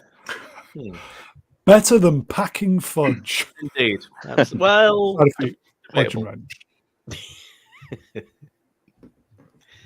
obviously B-side doesn't count as a job, but that's pretty awful, of course. That's more of an ordeal, isn't it? Yes. Helpdesk. Oh, see, I've had some random jobs. I wouldn't say any of them were awful. I think the worst one I probably had then was I used to work at a go-kart circuit as a track marshal. I had to stare at 100 foot of track and make sure if a car spun off, I would wave a flag for 6 hours without a break. How many times did you go wee in your head though as they whizzed past? Far too many. So you come up with your own commentary after a while. True story. That job, I was set on fire twice. Oh, that's easy. I get set on fire at least once a week. Yeah, but mine aren't intentional. It's literally a cart got too close. There was splashes of petrol and sparks coming off of the wheels and stuff, and I just got set on fire. I was the only one who got set on fire. That's not good. No. Although I do put myself and cut myself at least once a week. So you got fired for being too flammable. I got fired for being fired, yes. Some of us are just too hot to be around other humans. I'll tell you what was. Here's a shitty job I did. See, being a bin man in winter. Yeah, I can imagine that was pretty bad. It's good money though, isn't it? Wasn't amazing. It was okay. Who haven't? Ian. Yeah. Well. Right. You're right. Yeah. Worst job. The worst job. Oh God. Other than streaming on here. The worst job I ever had was, I don't know if you remember, Asda's was called Gateways before it became Asda's, obviously. And I was at college, you know, when the government puts you in college, and I couldn't afford, I needed money. So I used to get up at 4 o'clock in the morning to mop the aisles at Gateways with all these Nigerians. And I hated it. I hated it with a passion, because it was literally, it was the dullest job ever. It really was. Just, and they used to make you do all the aisles, and oh God, it was just, you know, 4 o'clock in the morning. It was ridiculous. Safeway. No, it was called Gateways. It was Gateway. Gateways, Yeah, yeah, some Gateways. Gateways around here as well. Yeah. Didn't they let you stick a pair of headphones on and listen to some music? Yeah, you did, but in those days, right? The Walkmans had batteries, right? And it always, my batteries always ran out halfway through. It's like stop dead. You know what I mean? So it's just back in the day of tapes where it didn't stop, it I just slowed down very slowly. I don't like throwing around accusations. I don't like accusing people of things, but my sister's Nigerian, and I think Mega Geek's racist. That's all. No, I just said I was working with them. I didn't say anything bad about them. I said, because they were all Nigerians and I was the only one that wasn't Nigerian. I'm assuming they were legal, though. Were any of them princes? No. But you know what, right? When I was working at this is a funny story. When I was working at the Hurlingham Club, which is a tennis club, and it had a swimming pool there and everything. I used to work with this Nigerian guy, and I can't remember his name, and he used to shag. He used to shag this girl in the toilets, right? Oh my God. Right. And he was married. So I said to him one day, I said, what happens if your wife catches you? And he said, it doesn't matter. You know, I'm the man of the place. And I said, okay. And I said, well, what happens if you find your wife, diddling somebody else? He said, I will kill her. You know what I mean? So it's a huge difference. Yeah, double fucking standards. I'm saying, Melvin, this is you. Do you want to read it? Yeah, it's spreading wicked lies in the chat. Echo, you know there's a God, right? You know he's going to punish you for things like that. Okay. Once Upon a Time in Hollywood is a totally brilliant tour de force and mandatory viewing. Yeah, mandatory viewing for people with no taste. They missed a bit off the end there. Swapper's worst job. The one that springs to mind was a bakery when I was at uni, and I was it was like middle of the night. It was night shift, and the place stenched of all the ingredients. You know, I'm trying to think of the word. I've got Alzheimer's. I can't remember. The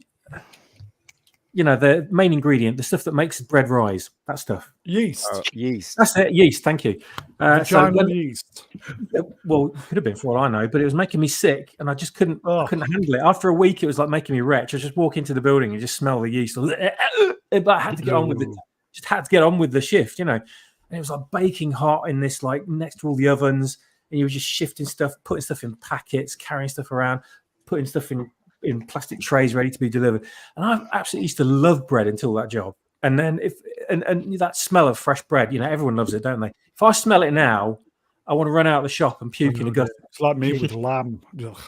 Sun and Storm Wrenched. Is that how Darth Kiplin was born? Well, maybe it was. Maybe it was. He's gluten-free, cakes only, I think. Lamb. The smell of lamb fat turns my stomach. I'll tell you one of the best. I love it. The best jobs I ever had was working at Blockbuster Video. I thought that was a good job, and I mean, I couldn't stay there forever, but I really liked working there. Blockbuster. Yeah, I used to have a video shop, so that was a good time. You go, Side Effect Legend. Wrenched. The stench of yeast. Everything reminds me of her. Indeed. Absolutely.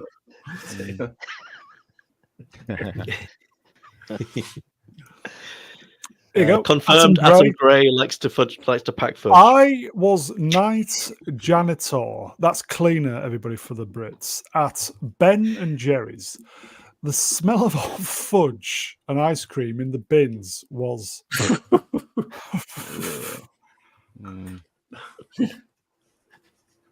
Well, was it the other stuff? What was in the bins? He probably There's more to didn't that find out. story. Yeah. There's more to that story, definitely. Something filthy happened. I'm annoyed at Atom Gray Me too. Every week. because I asked for an invite for Babs' birthday. It never arrived, and I don't like to put myself out. Just saying, Atom. Just saying. I'd have stayed up for 2 a.m. I don't know how you do it, mate. How do you do it? I have a little nap beforehand. That's the only way to do it. I get about 2 hours in, do the thing, and then about 3 hours afterwards. I've been burgled, wrenched, World of Sports. I've been burgled, which is never nice. I'm cleaning a dialysis centre as we speak. Oh, that sounds fun. What does that smell like? Not fudge. Blood? Let's never ask. What? It smells like fudge and lamb fat. And chewed up VHS tapes. Stoppers, yeast does it for you. Yeah. Ian, worst smell that just turns your stomach.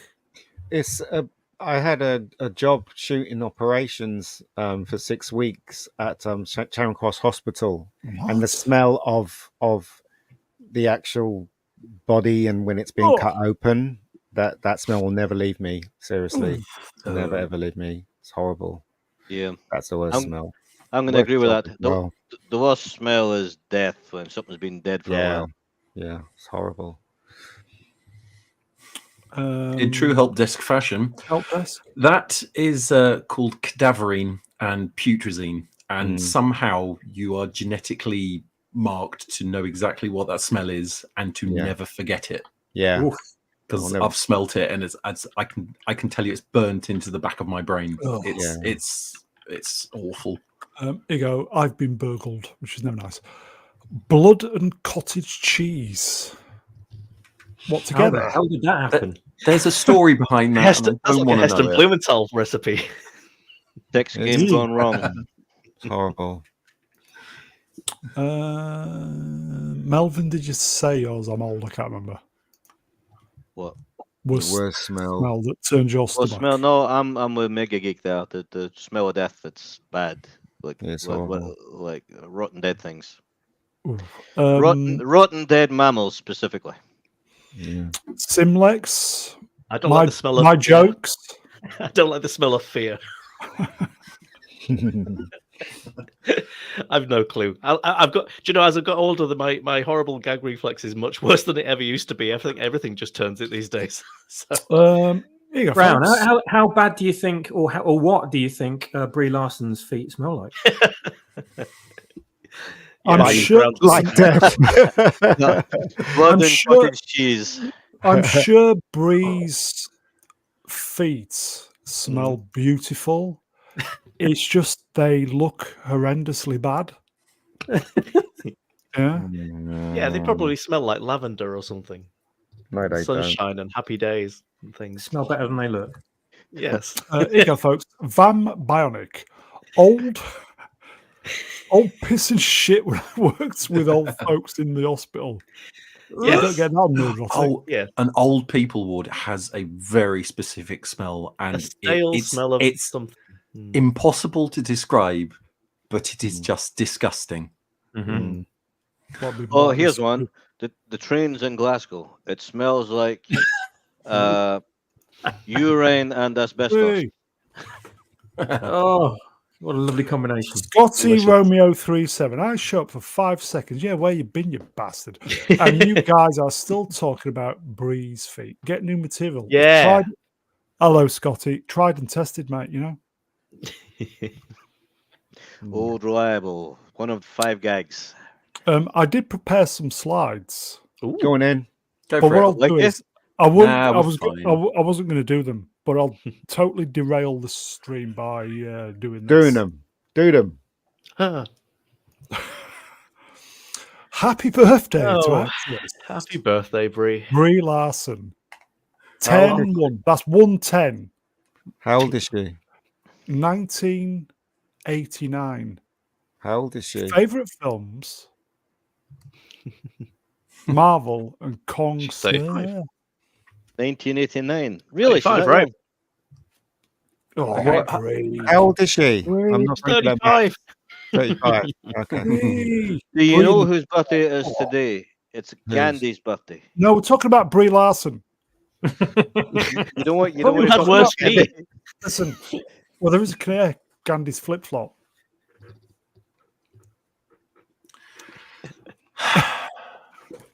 That's my joke screen. Did you hear it? Oh, okay. So, favorite Brie film, Ian? I don't think I've seen any film that I liked her in. Have you seen Free Fire? She was quite good in that. I saw that the last one I saw was that stupid unicorn one. That was rubbish. Oh It dear. really was. Yeah. Why did you sit through that? Oh, because my friend wanted to watch it, and I had to sit through it with him. Still your Him? Yeah, my friend. Yeah. He wanted to see it because he fancied Brie, didn't he? So I was like, Oh, oh, a do I have man to of see good this? And it's taste. like, he goes, yeah, come on, let's watch it with me. I'm like, oh god. I think Brie in that center middle picture, hot AF. Fucking hell, amazing. Yeah, she Oh, rolled out moving all the cleavage shots, didn't she, for a publicity? Yeah, after Amazing. the bad reception of Captain Marvel, all the Marvels, or whatever it was. Yeah. She She was in knows Scott it Pilgrim. I mean, that was Yeah, I mean, I hated her in Pilgrim. she knows it. The whole of her career has kind of flopped ever since that one the room that she won an Oscar for. Mm. She knows that her career is not going very well, so I guess It's why she tried to diversify and started a gaming channel. Yeah, and that What? flopped, didn't it? Lord. Yeah. Oh yeah. So someone asked her what games do you play, and she said, "I play Nintendo." Oh god. indeed. It was Oh, so God. it was so I cringy. It was play Brie. What games do you play? I play Concord. Not anymore. Not- she doesn't. for 10 days. Did you know that Nintendo's just opened a museum in Kyoto? Did you know that? They've just Oh, opened nice. a big museum. Apparently, it's sold out all the way to the end of the year, but it's a thing. It's a thing that exists. my We should God. all be going. I'd go. I know somebody in the chat who'd probably be able to go. Is it me? Are you sending me on a trip? Is this what? Is this why I'm here? It is. I'm just yeah. Ooh. It's all sorted for you, mate. Don't worry. Oh, this is wonderful. So how close do we think Brie Larson is to opening an OnlyFans account? Yeah, I'll give it a set. Not close enough, if you ask me. Well, you know what? I'll be the first to subscribe. And I try not to subscribe to anything, but Brie, if you do that, I'll make the exception for you as long as you don't show your feet. I think she gets far too much criticism. I think a dumb blonde is a dream come true for somebody like me. And she's really dumb and really blonde, and I don't think you should hold it against her. I don't think it should be held against her. I think it's a bonus. Sun and Storm Wrenched, OnlyFans is ruined on. Well, you've clearly not seen Casablanca or Jurassic Pork or Forrest Hump. There are some classics out there, my friend. We'll see your Brie Larson and raise you a prime. Oh yeah, yeah. I don't know. Yeah, she was in. Was she in the 24? Yeah, she was Jack's. She was in the 24. You're right. Yes, she was in the 24, wasn't she? The girl next door. Yeah, and the girl next door, played a porno star. Yeah. She's not the girl next door. The girl next door to me is about 86. Just how you like them. Kill that. So happy What's the birthday, next slide? Brie. No, I'm not doing any more. I'll save them for Sunday. Put the candy slide up.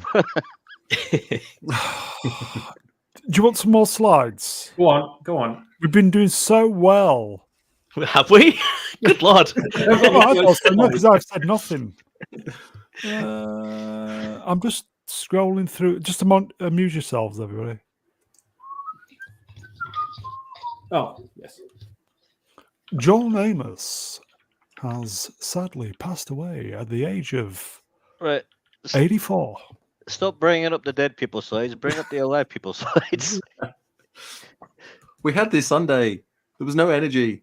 Yeah, go for don't do living people. obituaries. Yeah, but, Don't yeah, do obituaries. This then. Yay.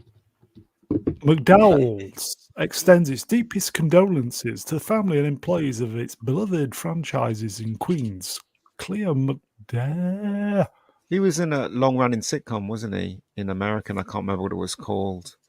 But he was also he was also in these films in the 70s that Sidney Poitier had made.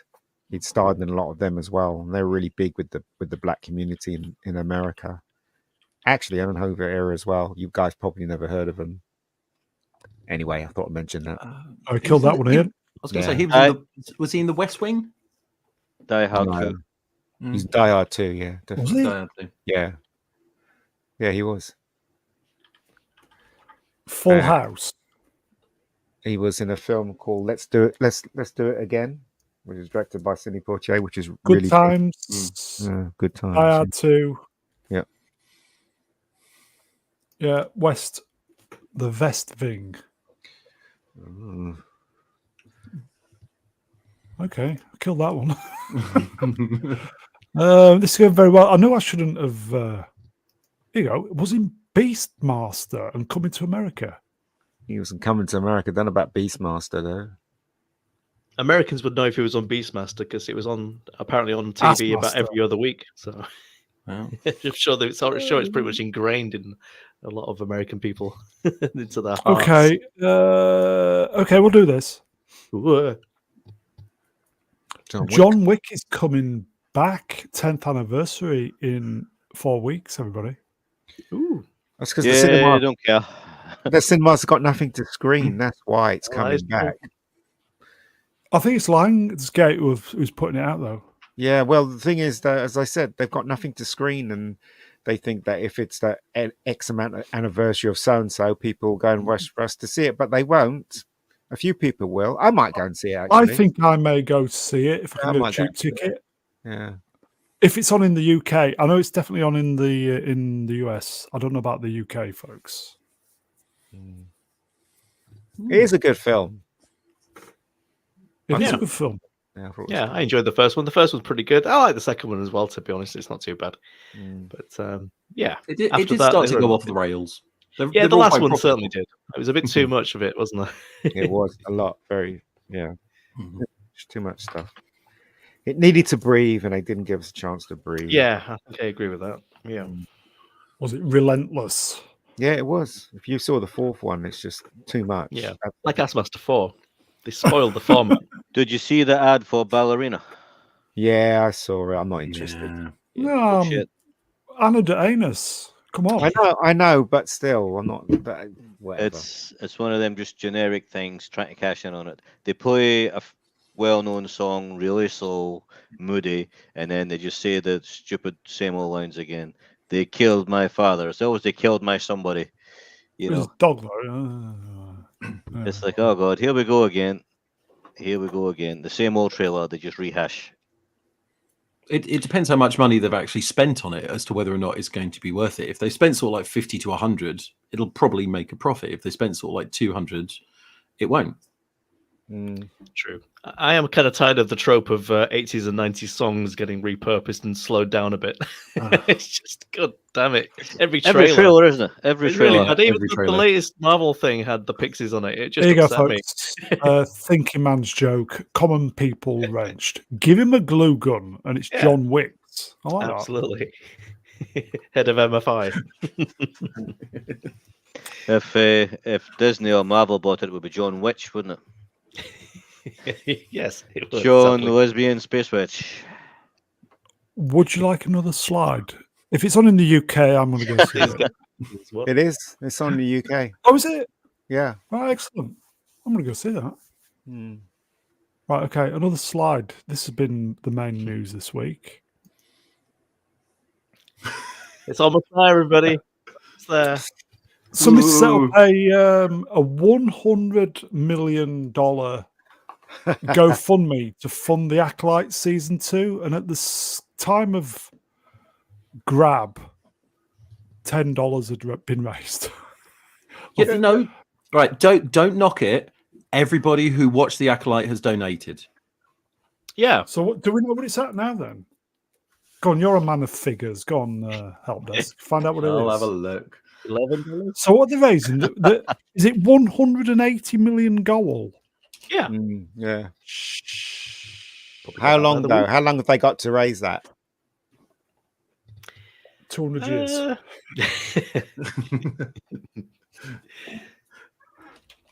Do we know what it is? Do we I know reckon what at it is least yet? 8 of that came from common people. He's the kind of person that would do that. Here you go. Hello, Amelia. Tax wrenched. Tax records show it costs more than 300 million. Fuck. Yeah, Star Wars Theory done a video on that today. It's not good, is it? Is that going to be the final number, or are we going to keep going up? I think it'll keep going up. Yeah, it's not going to go down, is it? Do we any updates? Can you imagine? It's like remember that sofa we left the budget on. Some of it fell down the back. We got 100 million back. I actually can't find this. It may have been taken down. Oh, what a Out of surprise! shame. They hit the target that fast, or they went to there you live in go. Brazil. Exactly. Funded. So season 2 on the way, folks. Funded in what, 2 days? Amazing. What a surprise! I think it was taken down because they don't actually own the rights to what they're trying to get money for. Yeah, that will probably do it. Yeah, because if say somebody funded $10,000, And then what? Yeah, exactly. that Then they're going to would get go- approval of that would go to Lucasfilm. the Yeah. That would go to the person who set it up. So there is an element of trust, as it were. Yeah. If it had been like set up by Kathleen Kennedy, fair enough. Okay. Season 1 cost more than 4 A New Hopes. No, it cost about 20 times. It cost about $11 million, I think, for A New Hope. I'm killing this, folks. Yeah. Sorry. Oh God. 6 million quid, or about 11 or 12 million dollars, I think, was the original cost for Star Wars. So Did we all see the Acolyte? I did. Amazing. a lot of. Where did the money go? 300 million. Where was it? Is it 300 million then? Well, I'm guessing it with everything added in. Because it went from 180 to 230, didn't it? 180. Yeah. Yeah, it was 230 on Sunday. Here you go, Manuel Grell. Hello, my friend Wrenched. In other words, start again. In other news, the Acolyte season 2 got funded due to the unpopular YouTube channel Mr. Brune, that's me, Alliance, raising awareness, which just got pushed the donations over the threshold. So we raised 180 mil in 2 minutes. That's Hooray! Impressive. Silence. I'm just in shock. Right, here's what I think. Here's where I think the budget went. Right. Okay. You got all these executives, right, at Disney. Okay. And it's basically, I think the Acolyte had something like 16 or 17 producers credited in the titles. What? You know, Who's typing? executive producer, assistant executive producer, all that shit, right? So I think it was 16 or 17 in the credits they had. And what I think probably happened is that they hired their mates and the companies they owned and companies they had shares in and companies their brother-in-law owned, and they paid them 10 times the amount, and then the show flopped and all the Disney shareholders lost money, but all the 17 executive producers all made money because they were charging 10 times the price for everything. That's what I think. I'm looking on the IMDb page. There's 18 producers. I think it looks 18. Yeah. And 1, 2, 3, 4, 5, 6, 7, 8, 9, 12 writers. That's why it costs so much. I mean, Melvin's hit the nail That's on a the lot head. of cocaine. That is a lot of cocaine. Hell of a drug, you know. It is, apparently. Does everyone remember that phrase? Too many cooks spoil the broth. But that's what I'm saying. It's a big con, isn't it? When you think they're trying to make something that's of worth, it's really these people are trying to just make more money on top of something that's really bad. It's the same what happened with DC when they were making their Justice League film. You had so many exec producers had to make it before the end of the tax year, otherwise they wouldn't get their bonuses. It's not about the film; it's about those people making more money, isn't it? So, and I'm not surprised that this happened to the Acolyte. You go, You know, the fat shit show. lobber. Same cost as 250 Storm Shadow missiles. Damn. God. I can see on the IMDb page, you can see where it went wrong because you've got things like if you look under the writing credits, created by Leslie Headland, 8 episodes, and then you've got the names, but then the actual writers all beside them have written by 1 episode, and there's only a couple that have 2 episodes. So that's why there's no consistency in it, because there is. Yeah, it's like one of Every those single notes being writer passed says around the differently. schoolroom, isn't it? It's like a story Yeah. that you're writing the next bit to that nobody's seen the first bit. Yeah, it's all Chinese whispers. So they just work themselves into a corner, and none of the writers actually knew what the other writers were doing. I mean, that's kind of what happened with the sequel trilogy, isn't it? To some degree, they had 3 different writers with 2 writers with completely different visions that really didn't care what had happened in the previous one. So that's why that one was kind of disjointed too. Is Atom Gray streaming after this? I think he is tonight, isn't he? He's doing a Total Recall. What? Right? Oh, What's which one? that? The original or the new one? No. It's a channel called Total Recall. Oh, which okay. It's a great premise. They take a film which you think you might like from the past, and they watch it for you to see if it holds up to the test of time. It's quite entertaining. Sounds like a winner, that does. It is fun. It's a lot of fun. Are you not invited? Nice. It's a little late for me. I don't think they get going until after midnight, at 1, 2 o'clock. So yeah, it's a little late for me on a school night. Why are all these American streams on so late? Yeah, Smilex? Adam, why? Go on at breakfast time, damn it. Yeah. Breakfast with Smilex. Exactly. This would be so much more civilized. Yeah, it's like, stop being so foreign. Change the record. Stop living in a different time zone. What's wrong with you For people? God's sake. I don't know why you're saying breakfast would be more civilized. I know what I'm like when I wake up first thing in the morning. There's no way in hell I'm civilized for breakfast. Well, to be fair, it's 2 a.m. when I start the stream on a Friday, so I'm not civilized then. So During not getting it my best. During the lockdown, when we were just doing this for pissing about, we used to do a nooner every day at midday. Yeah, those are fun. Stuffers? You ever Bit of that's a long afternoon time delight. ago. Yeah, noon. Okay, kill that. All right. Noon, or is it noon? That's Yes. what I was. Okay. So, are we ever going to? We're not going to ever see this bullshit. We're ever going to see Ray? Is that going to happen? Do we think? No, Oh, I think they've cancelled that movie. it's as if a really? million Quietly. YouTubers suddenly cried out in terror, then were suddenly silenced. I think they're the only people that want this, aren't they? Just YouTubers. We still have what do you call it? Skeleton Crew and Mandalorian movie. Mandalorian movie is going to be fucking hilarious, and you know it is. It's gonna be Yeah, terrible. that skeleton crew's got a little elephant in it, so that's going to be amazing. I think we're going to cover that. Damn right we are. We're going to do a I'd roast. cover it. I'd love to cover it. I would, you know, I would you know, love to watch it. Yeah, I'm not going to watch that Mandalorian movie unless Lizzo and Jack Black are in it. I'm sorry. I'm definitely probably watching are. Skeleton Crew. I want to see if Yeah, that elephant probably. gives somebody a trunk job. It could happen. Okay. Silence. I think the only sequel that Acolyte's going to get realistically is in a comic. And Yeah, that'd that be, would make sense, actually, wouldn't it? that'd be pushing it as well. Like a little 4-pack. Nobody will buy it. No, well, I said that the Marvel comics, which are owned by the Disney, of course, which you know, so that it does make sense for them to go in that route, and they would appeal to their target audience, who are the people that don't buy comics. somehow more same modern return. audience that doesn't watch this also doesn't buy comics, but they think they do. If they don't make money back on sales for the comic as well, they could always double it up as toilet paper. So there's that. True. You'll get the book by Alan Dean Foster or something. Yeah. Here you go, folks. Sword in the Storm, Wrenched.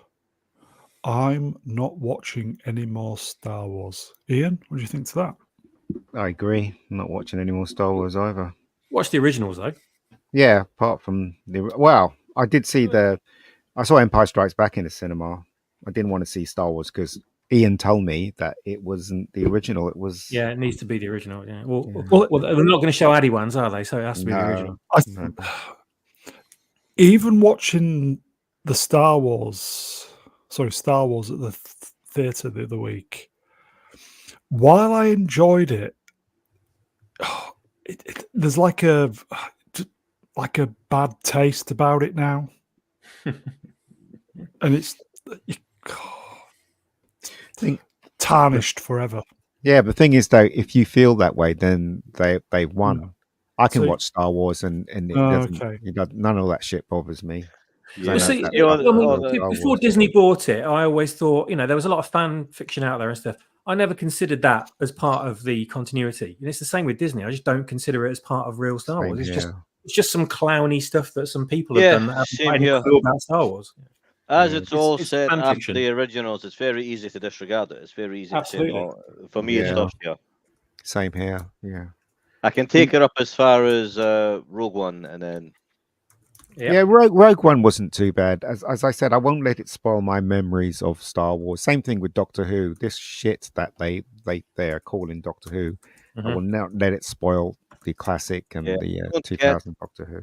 I don't get it with Doctor Who because it's so terrible, and people keep on watching it just to be outraged. It's like that is not the thing you love. That's something else. Just forget about it. Stop punishing yourself. Yeah. Carry on. I'm just typing. What are you typing? He's writing a CV to somebody, I think.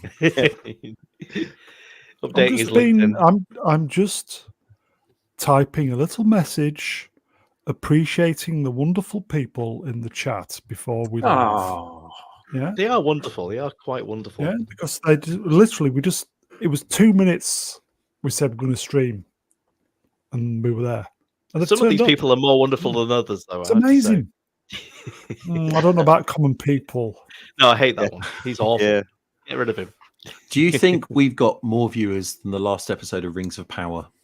Oh, definitely. Yeah, definitely. Got more rewatchability. Yeah, we've got special effects as well. More viewers. Yeah. We've got a better plot line. We've got no plots. Is anybody watching Rings of Power? Is anybody watching it? I think Disparu is, but that's about it. Yeah, people in hospitals who can't get out of bed. You go, come on, people. Jokes on you, Wrenched. I like pain. He does. He's been on B-sides. I don't think normal people are watching it. Yeah, there are some people who can't find the remote, so they're probably watching it. Yeah, I think people are watching Gary watching it. Yeah, I think today was the last episode of season 2, but I think Amazon are still committed to 5 seasons, even though it's not, because it'll cost them more to cancel it. So it's you're going to see it all. I think they've already spent close to $1 billion already. Last Price of Reason watching it. I can't remember if he was watching that one or not. I think he puts himself through some pretty terrible TV shows. It probably is. He went to see Joker 2. Oh yeah. Okay. How did he feel about that? Oh, it wasn't really my thing. Actually, it was kind of. Apparently, it's really bad. Apparently, right. I saw The Substance at the weekend and really enjoyed it. I did too. What a crazy film that was, wasn't it? It was great. Yes, in the chat asked earlier, anybody seen it? Substance. Is it good? Yeah, it's great. It's good fun. Yeah, me and a friend, afterwards we sat down and we tried to just make a list of every single film that it was kind of taking a little bit from, and we came up with about 40 titles. But it is fun, even though it's not, it's dealing for everything, but it's a lot of fun. But the ending is bonkers, isn't it? The ending, totally It's Akira, bonkers. it's Carrie, Yeah, it's a bit of yeah, everything. Yeah, yeah. it's crazy. Okay. I think that is it, folks. Ooh. That was a very entertaining, lively, super quick 2 hour. That flew by, folks. Well, that's because I was here. We've got Order 66 watching as well. So, chat, you are wonderful. Super last moment turned up. Wow. What can I say? Thank you for the interaction, the super chats. Don't forget the memberships are open. YouTube is offering me the channel, a little bonus for every person who signs up. So if you consider that, that would be fantastic. Keeps me doing this. Chat, you're wonderful. We will see you next time. I will thank the guests. Symlexx. Thank you, my friend. No problem, man. Last minute invite. Much enjoyed it. Good little people here. I like all this group and all the weirdos in chat. Even you common people, I suppose. Even common people. The internet Helpdesk. Cheers, my friend. Hey, thanks for inviting me back. It's been a lot Great of fun. I look forward to annoying everybody a lot more in future. The only pro on the channel, Melvin Deeply. Cheers, Melvin. Hey up, lad. Bye. E-bagum. Icky-thump. Mr. Barrel lads. Whatever. Mega Geek. Cheers, Ed. Yeah, no worries. Are you sure? Yeah, no worries. Yeah, Great to have you on, mate. Cool. And last but by no means least, Darth Alzheimer's.